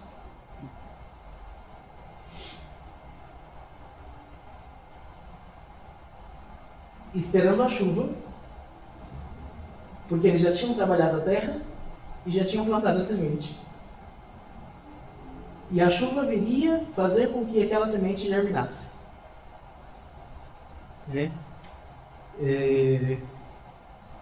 Nós somos em 3, chegamos aqui em 3, eu, o Padre Martim e o Padre Ângelo. E foi esse processo que a gente foi vivendo, né? De tirar aquela estrutura do sempre foi assim. Aqui não dá para fazer isso, Aqui não dá para fazer isso, aqui não funciona, as pessoas não correspondem, né? não dá certo. Eram as coisas que tornavam este terreno feio. Sim. E por providência de Deus, nós terminamos o nosso primeiro acampamento. A missa? Nós fizemos acampamento de 10 a 13 de fevereiro, né? Sim. 10, 11, 12, 13 de fevereiro de 2024. 24. No dia 13 de fevereiro de 2024, por volta das 19h30, 20 horas, despencou uma chuva. Alagou a cidade em vários pontos. O pessoal de- Torrencial. O pessoal de São Paulo que veio, Sim, né, sim. para nos ajudar, pegou essa chuva na estrada, Foi. e ali era Deus falando. A confirmação. Eu lembro que eu estava nós estávamos lá na igreja, né? A gente Na veio aqui paróquia. pra poder salvar o A gente som. teve que vir correndo aqui, né? Pro local aqui onde é realizado o acampamento, porque estavam olhando, começando a olhar o som e a gente correndo, mas numa alegria, né, Marcos? Mano. Ali poderia acontecer qualquer coisa, que a gente tava numa. Nossa! E o povo mandando vídeo, lavando roupa na calha, na calha. aproveitando a água da chuva. E de fato, né, aquela chuva foi abençoada. Foi. A semente germinada. Sim. Eu acho que das 74 pessoas que fizeram o primeiro 100, Sim. Sim. dos 74 nós temos aí 65, 60 servindo nos acampamentos. Exatamente. Com fidelidade. Sim. Então, Farei de ti. Testemunha das nações. A nossa primeira emoção, né? Foi. Falei de ti, testemunha das nações. E aí, depois disso, né, veio o primeiro juvenil, também com muita dificuldade nas inscrições, Sim. mas também foi um acampamento muito abençoado, Foi muito bom. de muitas graças, muitos pedidos de casamento, Sim. e E a transformação da paróquia. a Que transformação. começou. Na verdade, começou já no primeiro Já no ciclo. primeiro, isso. Sim. Na verdade, assim, se a gente for falar mesmo do início da transformação, foi a ida de vocês para São Paulo, que vocês já voltaram com um gás novo. Sim. E aí depois aqueles que foram para Prudente, Aí, só fez eu lembro do processo, assim, né? As pessoas vinham para missa e iam embora. E quando nós terminamos, quando voltou de Prudente com os 18, as pessoas não queriam mais ir embora da igreja.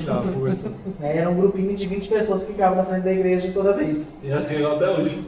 Só que hoje a gente é mais. Agora já é mais. Hoje não é mais 20, né? Tem dia que a gente tem que chamar Nossa Senhora da Pagã para poder a igreja tirar o povo embora. Dar uns gritos dentro da igreja. Porque senão o povo não vai. Não vai. Não E vai. as pessoas têm prazer de estar em comunidade. Sim. Então, tudo isso, né? E uma vez eu conversei com o Dom Evair, falando, nossa, Dom Evair, o acampamento mudou a vida da paróquia. E aí ele virou para mim e falou assim, padre, eu vou te corrigir. Não foi o acampamento, foi a chegada de vocês. Sim. O acampamento é a cereja do bolo. Sim, com certeza. Foi isso mesmo. Então, e é aquilo que a gente viveu no nosso retiro de cura, né? Curados pelo louvor. Sim. A nossa comunidade foi sendo curada pelo louvor de Deus. E nesse processo, nós, padres, missionários, nós vamos sendo curados junto com vocês. Então, a gente tem vivido muitas, muitas graças. Aí teve o primeiro retiro de cura de mulheres, o primeiro retiro dos homens, seja homem não enche o saco. Tem um baque, né? Tá vindo o segundo agora, de mulheres também. Teve o primeiro juvenil, o segundo sênior, foi esse ano, agora em abril, né? Isso. E o segundo E juvenil agora em no segundo novembro. sênior, a gente... com quanto tempo antes a gente encerrou as inscrições? Um mês. Um mês já estava Um mês. encerrado. Menos um mês, Um mês antes do antes. acampamento, nós não tínhamos mais vaga. Não tinha mais vaga. Glória a Deus. Do primeiro que um ano atrás, nem um ano e um mês, 2 meses atrás, a gente veio para 75 vagas, precisou até na véspera, ligando à noite, nós aqui acabando de preparar o espaço, ligando para as pessoas que queriam desistir para poder vir, para não desistir. 1 ano e 2 meses depois, estava lá Segundo sem sênior, a gente ficou com 30 pessoas na vaga de espera. 30 pessoas na fila de espera. Espera. Teve as desistências, cobrimos as desistências e ainda ficamos aí com 118, 114, né, que a gente fechou o segundo sênior. Foi. Foi mais ou menos 114, 116, 111, acho. 111, né? 111. Mas tudo no primeiro dia. É. 111. E nós temos visto, né, essa grande graça que tem sido, né, a transformação das pessoas e louvar a Deus mesmo por tudo aquilo que Deus tem feito. Tem feito muito, né? Muito. Tem feito muito. É aquilo que Deus tem pressa com a nossa paróquia, Deus tem pressa com as coisas. E tem sido tudo muito intenso, né? Tem sido tudo muito intenso. Bom, a gente sabe, teve as mudanças, vocês estão ouvindo as mudanças que teve. Compartilhe com seus amigos aí. se está edificando você, se está te relembrando, fazendo você trazer à memória a sua vivência de acampamento, ou algumas pessoas que possam, para você convidar a vivenciar, manda esse vídeo. Manda para eles essa nossa conversa, esse nosso bate-papo, que está sendo edificante, está nos relembrando o que nós vivenciamos, está nos relembrando o que nós estamos vivendo. Manda para essa pessoa que você gostaria que vivenciasse também esse acampamento.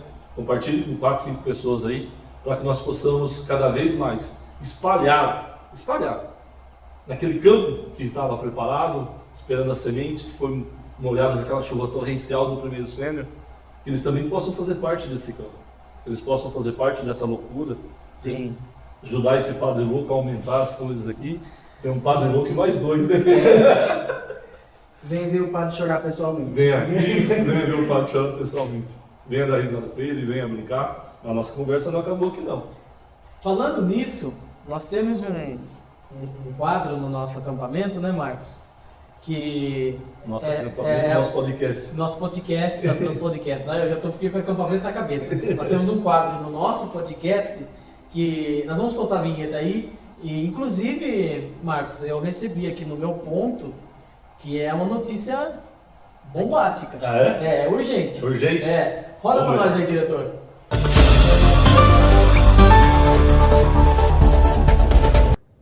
Pode isso, campista? Voltando após a nossa vinheta, e o cara dessa vinheta tá ficando famoso, né? O Jesus aparece por aqui. Logo ele aparece por aqui. Vocês vão saber quem logo, que é. Logo vocês vão saber de quem é essa voz. Mas vamos lá, Marcos. Tá, nós estamos nesse quadro então. Pode isso, campista. O que o senhor diria para um campista que sai do acampamento e começa a falar demais, a falar coisa que não deve, o que está acontecendo, o que acontece dentro do acampamento? O que o senhor poderia falar? Encontrar uma pessoa numa festa, está partilhando demais, empolgada, falando. Como é que a gente falaria para ele? O que o senhor falaria? Volta, campista.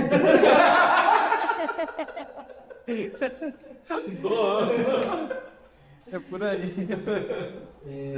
A gente não pode falar, né? Sim. As coisas que acontecem ali no acampamento, a não ser com quem estava ali no acampamento. E com muito cuidado ainda, muita cautela, né, do que a gente vai partilhar. Como a gente diz, né? O que acontece no acampamento fica no acampamento. Sim. Então, não temos que ficar falando por aí, né, das coisas que nós vivenciamos no acampamento. Nós podemos sim falar daquilo que Deus fez em nós no acampamento. Mas nós não podemos partilhar as coisas que acontecem no acampamento. Principalmente o sagrado da tribo, né? Isso. Tomar muito cuidado com isso, né?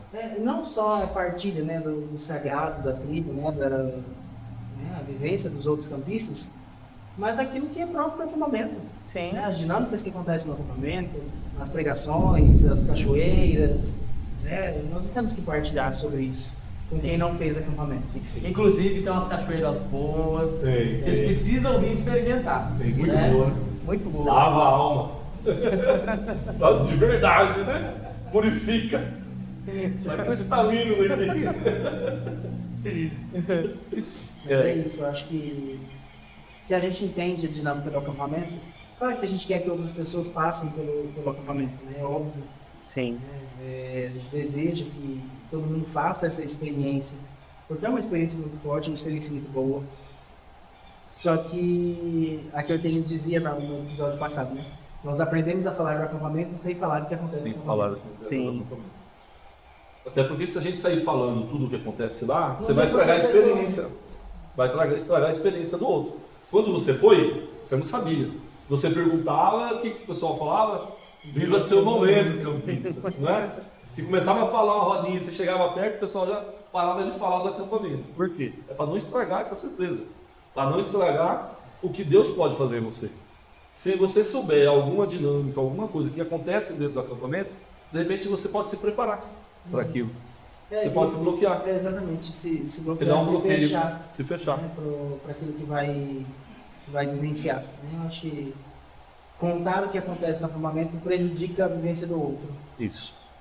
Então, e se você sabia de alguma coisa que acontecia no acampamento, que acontece no acampamento, antes de você fazer o acampamento, Vai lá e chama a atenção de quem falou para você. porque a pessoa foi fofoqueira. E não pode. Fala para ela que ela precisa confessar. né? Que ela fez fofoca. Não pode isso, campista. Pode isso? Bom, padre, nós falamos então aí dessa experiência de Tudo que não é proibido é permitido, tirar joias e relógios. Então, Entendedores entenderão. então não é permitido, né? Porque é proibido pela regra falar as coisas que acontecem na comunidade. Isso. Nós falamos aí do quanto é valioso essa ferramenta, esse movimento de acampamento para as igrejas, para as paróquias. Antes da gente, tem umas duas perguntas aqui de internautas ali, antes do Cleito fazer essas duas perguntas, eu gostaria que, não que o senhor pudesse falar, mas se eu tivesse algo a falar dos padres, para padres, que aí não vivenciou, que não conhece, ou que de repente possa ter algum tipo de resistência, o que o senhor poderia falar para eles sobre o acampamento, da importância ou do quão é precioso para a igreja, para a comunidade, essa experiência? Então, o acampamento, ele é uma proposta nova de evangelização, é uma proposta diferente. E, às vezes a gente tem aquele modelo de evangelização, de retiro, de encontro, e que são válidos, né? A minha conversão é fruto de um retiro assim. Um retiro que eu ia para uma sala de palestra e escutava uma pregação, tinha um momento de oração, um momento de adoração, missa, e a minha experiência foi profunda com Deus ali, né? Mas o acampamento ele tem se mostrado, não só na nossa paróquia, mas em todos os lugares em que existe o acampamento, uma ferramenta muito potente de evangelização. Que num acampamento a gente, né, acolhe no nosso projeto, né, 120 pessoas para fazer um acampamento. E fora a equipe que está servindo no acampamento, que chega aí a 200 pessoas. Então são 320 pessoas vivendo uma experiência profunda com Deus. E isso tem mudado, tem transformado vidas, tem salvado, salvou a nossa comunidade, e tem salvado muitas almas. Salvado famílias, né? Sim. Restaurado famílias, né? Então eu acho que assim, se existe uma resistência, a gente precisa conhecer para a gente poder falar alguma coisa. Eu acho que o princípio é esse. Eu preciso conhecer. Às vezes a gente tem resistência porque a gente ouviu falar algumas coisas. Sim. Mas quando a gente conhece... Que não era para ter ouvido, né?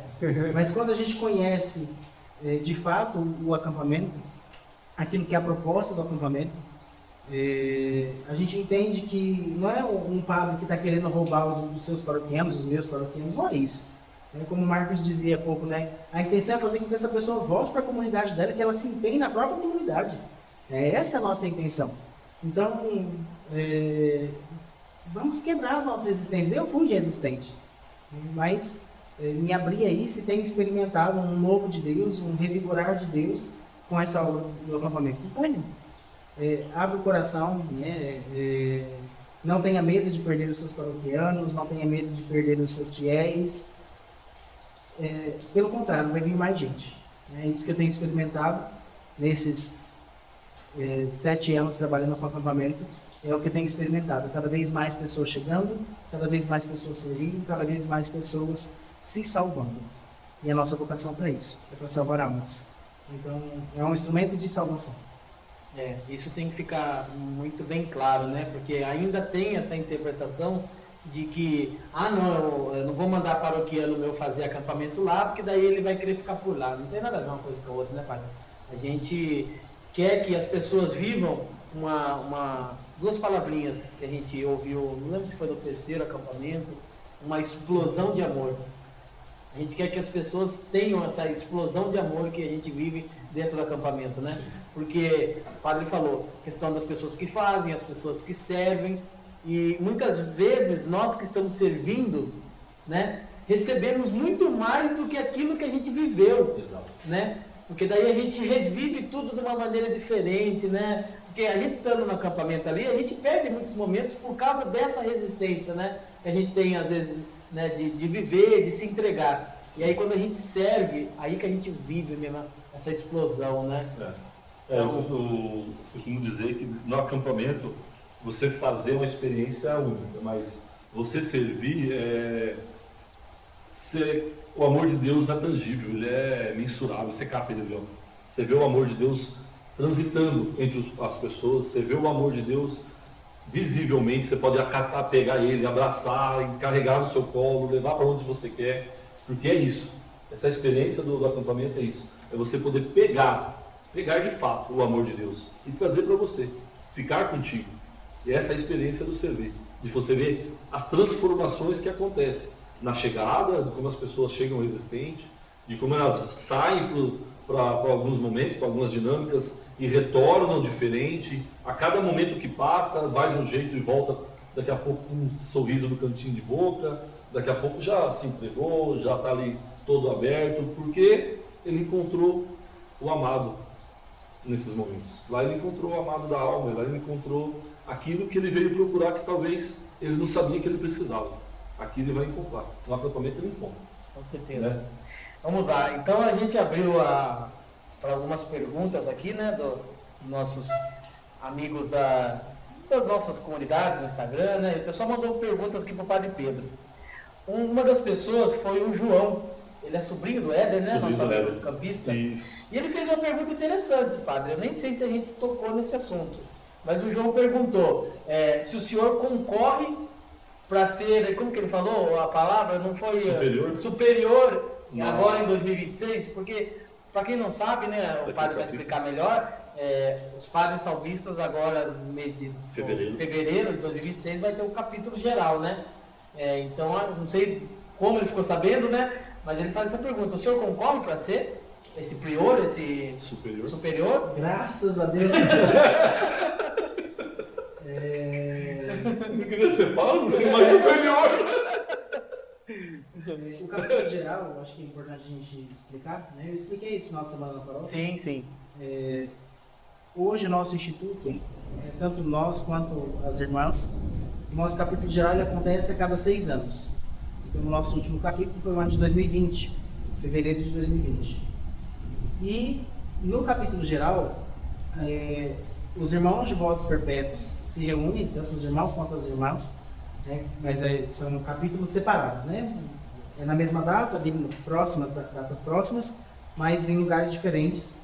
E ali nós fazemos primeiro começamos com um retiro, depois nós fazemos um balanço, né, de como foram os últimos anos da comunidade e qual a nossa perspectiva de futuro, qual é o nosso projeto para os próximos 6 anos da comunidade. E dentro deste processo, né, de projeto para os próximos 6 anos, nós elegemos um novo superior geral e um novo conselho geral. O que é isso? O superior geral é um padre que ele é responsável por todos os missionários salvistas. Então, ele é responsável pelos padres, pelos seminaristas, pelos irmãos que já são, né, professos de votos religiosos. Então, ele é responsável por toda a nossa realidade missionária, né, todo o nosso instituto. As missões do Brasil, as missões da Europa, esse é o superior geral. E os conselheiros são irmãos, são 5 irmãos que são eleitos pela comunidade e que eles têm a função de aconselhar, literalmente, o superior geral nas decisões. Então, eles não só aconselham, mas como eles têm também, não é um cargo de autoridade ser conselheiro, mas eles têm a função, às vezes, de votar em algumas situações. Porque tem coisas que o superior geral não pode decidir sozinho, ele precisa do consentimento do conselho. Então, o conselho precisa votar, né? Tem assuntos que são deliberativos e tem assuntos que são consultivos dentro do conselho geral. O superior geral tem assuntos que ele pode chegar e falar assim: estou pensando em fazer assim. O conselho pode, né, expor, mas quem vai decidir é o superior geral. Mas tem situações que o superior geral ele precisa do consentimento do conselho. Se o conselho não aprovar, ele não pode fazer. Então, é assim que funciona, né, o governo geral da comunidade, que é eleito no capítulo geral. A nossa regra hoje diz que para um padre, né, para um religioso, um irmão, ser eleito prior geral e conselheiro geral, ele precisa ter ao menos 40 anos de idade e 10 anos de votos perpétuos.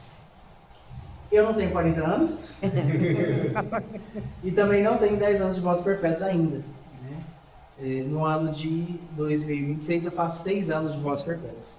Então eu ainda não terei, né, a idade, né, o tempo necessário de profissão religiosa e de idade cronológica também para ser eleito.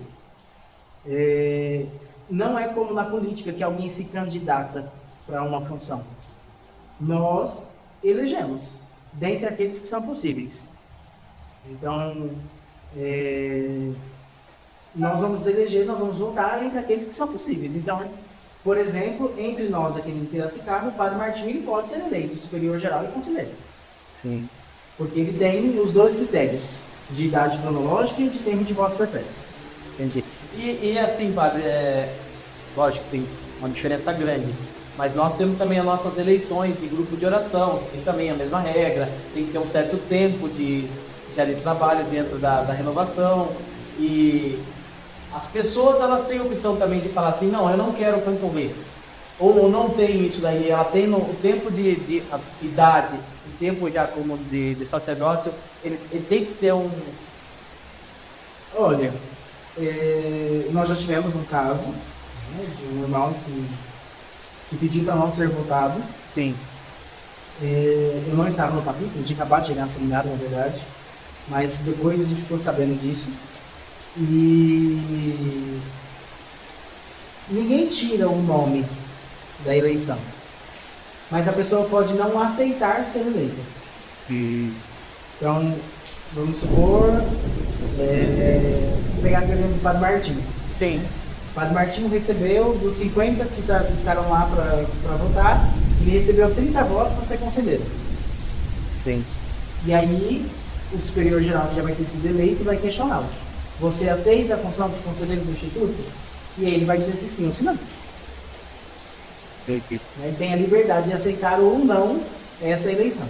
Eu fiz essa pergunta porque se acaso a pessoa já pudesse se denominar assim e falar, não, eu não quero concorrer, evitava de ter uma segunda eleição, né? Talvez. Eu vou lembrar daquilo que São João Paulo II disse, uma vez que questionaram, né, fizeram uma pergunta para ele, qual era o critério que ele tinha para escolher os bispos da igreja. Sim. A resposta de São João Paulo II foi, aqueles que não pensam. É isso. Eu sou prova viva disso. Então, aqueles que não querem ser, aceitam ser por amor. Por obediência. Então, isso numa eleição episcopal, né, que o Papa convoca, ou para um superior geral, para ser conselheiro. Sim, sim. Quando a pessoa quer ser, a gente tem que desconfiar. Exatamente isso. Eu falei, até para não ficar, eu falei que eu sei muito bem que é isso, porque nós tivemos eleição agora de grupo de oração, e eu estava ali conversando com o pessoal, e as expectativas, não, um pode ser eleito, não sei o quê, um votar e tal, e vai ser tal. No final das contas, quando teve a primeira resultado da eleição, quem é? Me escolheram. Então, não é que eu não queria, mas eu gostaria que uma outra pessoa fosse, né? Mas aí a gente entende que é a vontade de Deus, né? Talvez tenha ficado algo incompleto, né? Deus sim. Quer que a gente retorne. Mas enfim, acho que está respondido, né? Sim, tá. Muito bem respondido, né? Isso. Tem uma outra pergunta aqui, padre. Não sei se o senhor conhece uma tal de Ivonete. Ivonete Patinete. Isso. Ela pergunta assim, padre. Que não fuma mais o cigarrete. Glória a Deus. Mais uma vitória no acampamento. Mais uma. Glória a Deus. Ela pergunta bem assim, padre. Fiz o meu acampamento em Presidente Prudente, mas gostaria de saber, posso fazer de novo em Piracicaba? Não. Aí é engraçado que ela já sabia a resposta. Então ela colocou assim, 3 pontinhos, sei que ele vai falar não. Como o Marcos disse, né, fazer o acampamento é uma experiência única. Não dá para repetir. Não dá pra repetir. Não tem como. Nós fazemos outros acampamentos. Sim, né? Talvez eu repetir é servir, né? Sim. Mas nós, né, eu fiz o sênior. Então faz uma crítica, né? Vem fazer o arrasta. Arrasta, né? Faz o Casais. acampamento de casais. Que mais? Os etinhos. Faz o trekking, O trek. Prudente. Tem tantos outros acampamentos que nós podemos vivenciar e fazer uma experiência com Deus. Sim. Então, nós vamos, né, ao longo da vida, fazendo outras experiências, né? Aí tem os nossos retiros. Então, você não pode, Ronete, fazer de novo o acampamento aqui em Piracicaba.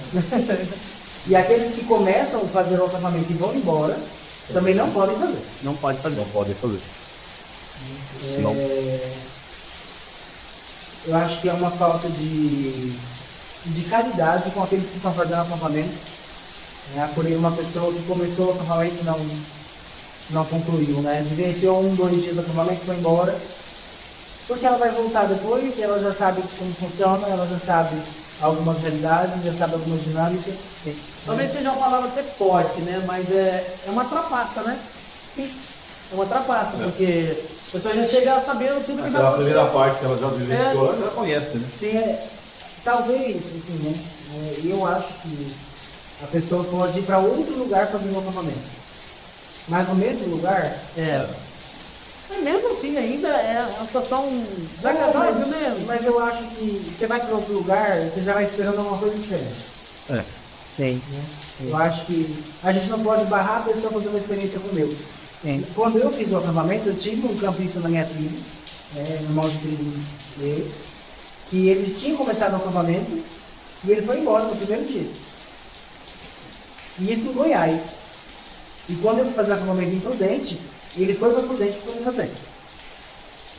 E em determinado momento do início do acampamento, Sim. ele falou para mim assim, é desse jeito que faz. Aí que tá o problema, por isso que a gente fala, né? Eu comecei o acampamento e não concluí. E assim, graças a Deus, né, depois do acampamento, eu tenho pouquíssimo contato, né, quase nada na verdade, com a minha tribo. Toda essa realidade ter feito em Presidente Prudente, né? E é o nacional que o senhor fez, né? Isso. Esse rapaz, quando foi fazer o acampamento, estava nas drogas. Né, quando fez na segunda vez. E ali ele saiu das drogas. Né? Então eu acho que a gente não pode negar a oportunidade para a pessoa de fazer uma experiência com Deus. Mas eu acredito que tem que ser em outro lugar, no mesmo lugar, não Tá convém. bom, né? Não convém. Sim, sim. Tá, nós falamos aí da história do senhor dentro do acampamento, falamos da história do acampamento aqui em Piracicaba. Agora vamos falar do futuro. O que espera... Busca a bola de cristal. Acabamos de falar das superstições. O que nós podemos esperar do projeto nosso, Acampamento Salvista em Piracicaba, para 2026? Qual que é as expectativas, essa agenda? Toma ela, Vou esse colar aqui. calendário. Vou colar aqui. Então, agora em janeiro, nós temos o nosso segundo retiro de homens e de mulheres. O nosso retiro de mulheres, retiro de cura para mulheres. E o retiro de homens, seja homem, não enche o saco. Então, ser homem de verdade é para encher o saco dos outros. Então, nós vamos ter essa experiência agora de 23 a 25 de janeiro. Começando dia 23, é uma sexta-feira à noite, às 19 horas, e terminamos no dia 25 com o almoço. Né? Então, a estrutura de retiro é diferente da estrutura de acampamento, é um período menor, mas muito intenso também. Né? Um esquenta por cento. E o valor de inscrição é R$220, né, para o nosso retiro, tanto de homens quanto de mulheres. Esse valor está incluso a camiseta, no final do retiro, a alimentação e a hospedagem. Então, tudo isso é incluso já nesse valor. Esse valor pode ser parcelado. Nós vamos colocar aqui, né, na descrição do vídeo, o nosso site, Sim. né, com o link da inscrição dos nossos retiros. Não perca a oportunidade de vivenciar. Né? No retiro das mulheres, nós teremos a participação da Bruna Marques, ela é uma cantora católica. Ela vem nos ajudar nesse retiro com as mulheres. Confirmou essa semana. Então, as mulheres estão convidadas também a vivenciar esse momento. De 18 a 21 de abril, nós teremos o nosso terceiro acampamento sênior. Terceiro sênior. Então, aqueles que fizeram a inscrição do segundo sênior e desistiram, agora é a hora, né, de vivenciar essa experiência que é o acampamento sênior.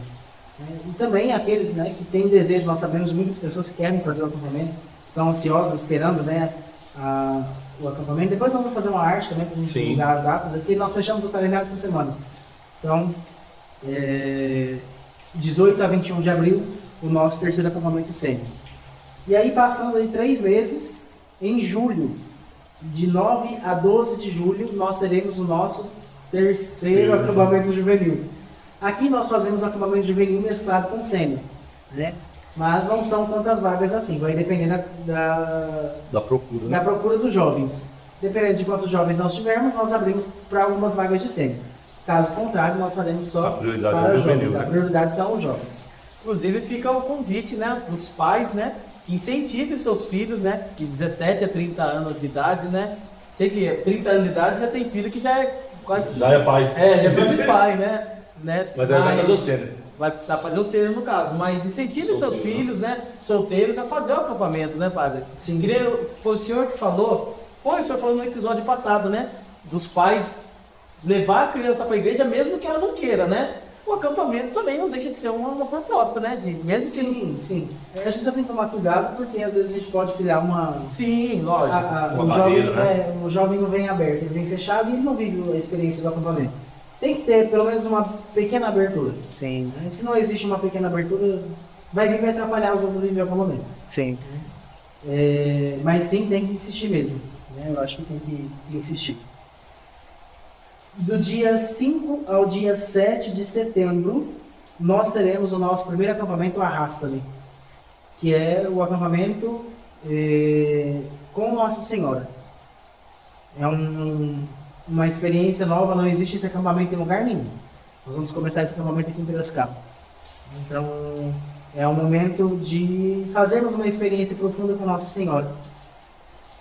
Alguns já fizeram um acampamento Magnífica, já nos questionam, padre, vai ser igual ao Magnífica? Não, não será igual ao Magnífica.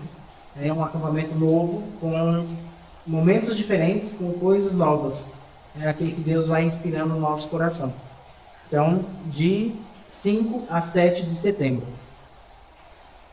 Do dia 20 ao dia 22 de novembro, nós teremos o nosso primeiro acampamento de casais aqui em Piracicaba. Então, aqueles que são casados, tanto no civil quanto no religioso. Eu sou casado só no civil, pode fazer o acampamento. Eu sou só juntado, pode vir fazer o acampamento também. Tem alguns critérios, obviamente, mas pode vivenciar o acampamento de casais. Eu sou de segunda união, posso fazer o acampamento? Pode, tem um prazo, né, que nós pedimos, mas pode também fazer o acampamento de casais. Então, esses são as nossas 4 datas que já estão fechadas para o ano... 4? 4 datas. 4 datas. Acampamento 4. Acampamento 4. 5 datas que já estão reservadas para o ano de 2026.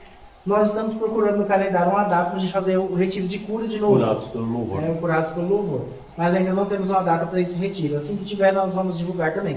Sim. Mas, por enquanto, são essas datas para o ano de 2026. Eu dizia no começo do podcast, nós precisamos fazer propósitos para o ano de 2026. Faça o propósito, né, de fazer um acampamento, de ajudar na divulgação de um acampamento.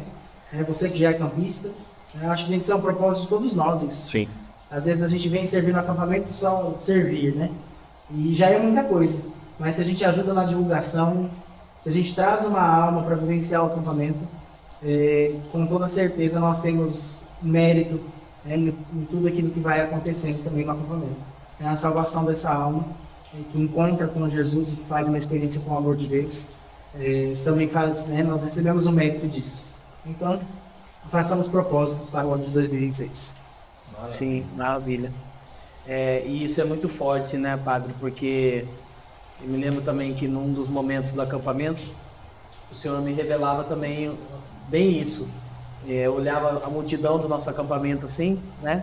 Todo mundo vivenciando. E o Senhor colocou assim para mim, tá vendo todo esse povo?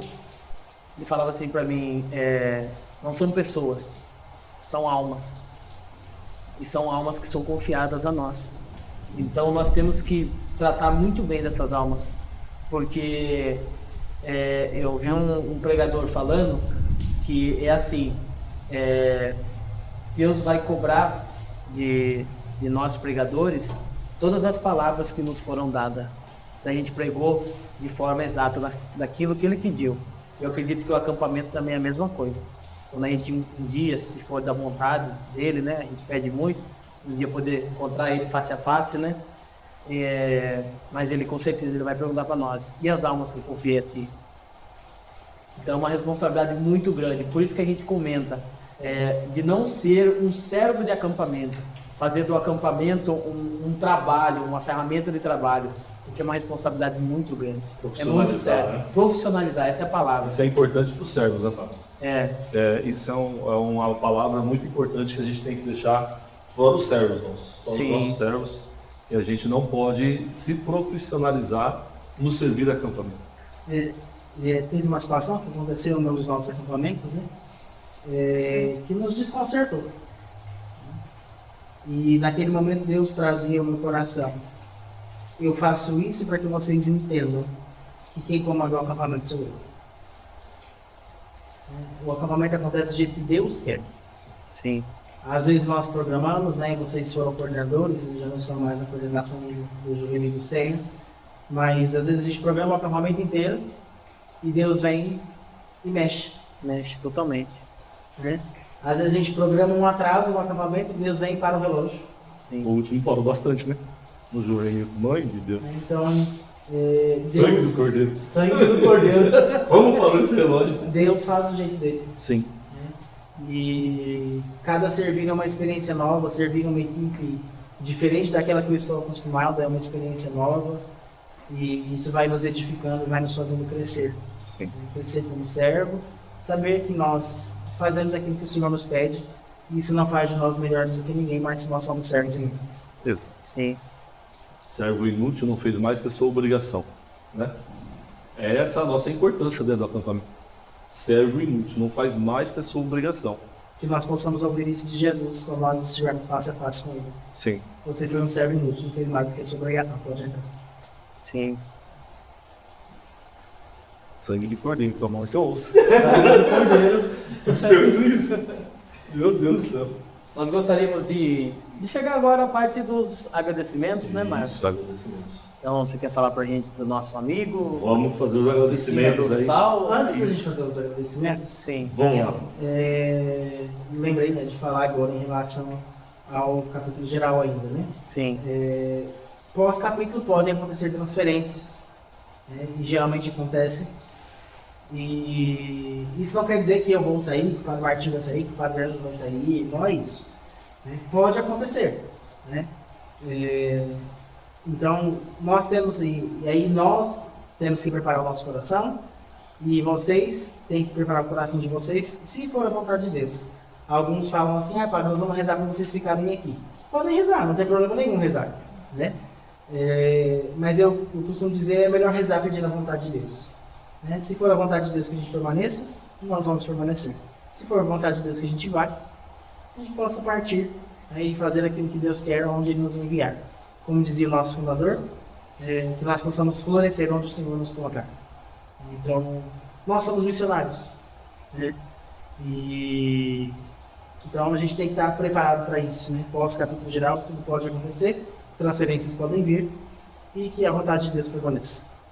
Amém. E que tudo isso não desanime, né? O nosso servir, né? Porque Sim. a comunidade continua, o Mas acampamento continua, quem fez né? uma experiência profunda com Deus não está no acampamento por causa do Padre. Exato. Sim, sim. Isso é muito importante. Padres passam. Sim, E eu disse isso no dia que eu cheguei. foi. Eu vou passar. Sim. Então, A gente já sofreu bastante com isso, né? A gente tá tentando sofrer um pouco menos agora, mas ainda sofre um pouquinho. não é uma despedida, é só para deixar claro. Sim, lógico. Né? Porque às bem vezes pode entendido. parecer que o padre quer ir embora. Não quero ir embora. Né? Sim. Mas se for a vontade de Deus, Temos que entender, né, gente? Temos que entender. Deus vai mandar aquilo que a comunidade precisa. Exatamente. Como já mandou agora, Sim. como mandou os senhores aqui, mandou os três, mandou o salvista para nós, mandou para a nossa comunidade, mandou para a nossa paróquia, também pode mandar outros salvistas. Sim. E a nossa missão como leigos, como fiéis, é ajudar os padres nisso, fortalecê-los nessa missão, que essa é a vocação deles. A vocação deles é essa, é fazer missão, é levar a palavra de Deus, é apresentar o Senhor, e quando o Senhor pedir, ir em outro lugar para fazer o mesmo. Então que nós possamos também fortalecê-los nessa decisão de missão deles, nessa vocação deles. Não no sentido de querer atrapalhar, com a saudade vai bater, vai chorar, mas fortalecer, encorajar. Eles nasceram para isso, foram chamados para isso, né? Se a conversa tomou um rumo triste, Mas antes de... Vamos alegrar um pouquinho mais. Vamos dar uma alegrada nesse negócio. Sangue do Cordeiro. Já dizia o nosso amigo, né? Sangue do Cordeiro. Pode falar isso. Então vamos para os nossos agradecimentos. Antes da gente terminar, não esqueça de dar o like no nosso canal, de assinar o sininho de notificações, se inscrever no nosso canal. Compartilhe também esse episódio com seus amigos, com quem você gostaria que pudesse ouvir falar do acampamento. Ouvir os testemunhos de acampamento para apresentar mais do acampamento para os seus amigos, aqueles que esse precisa, gostaria muito que ele viesse, que ele fizesse. Então, compartilhe com eles, mostre para eles esse episódio, apresente a eles, e isso vai ser muito edificante, com certeza, na vida deles. E não podemos deixar de agradecer aí a Oficina Mecânica do Sal, mecânico de nacionais e importados, que agora está de casa nova. Está lá na Avenida São Paulo, número 1239. E para a gente saber que você chegou aqui até o final... Eu já tenho a palavra. Eu ia falar uma, será que é a mesma? Vamos ver, né? Fala aí. Ele vai pensar qual vai ser melhor. Fala o seu primeiro. Eu ia falar semente. Semente? É. Não, eu ia falar capítulo geral. Pode ser. O que você acha, padre?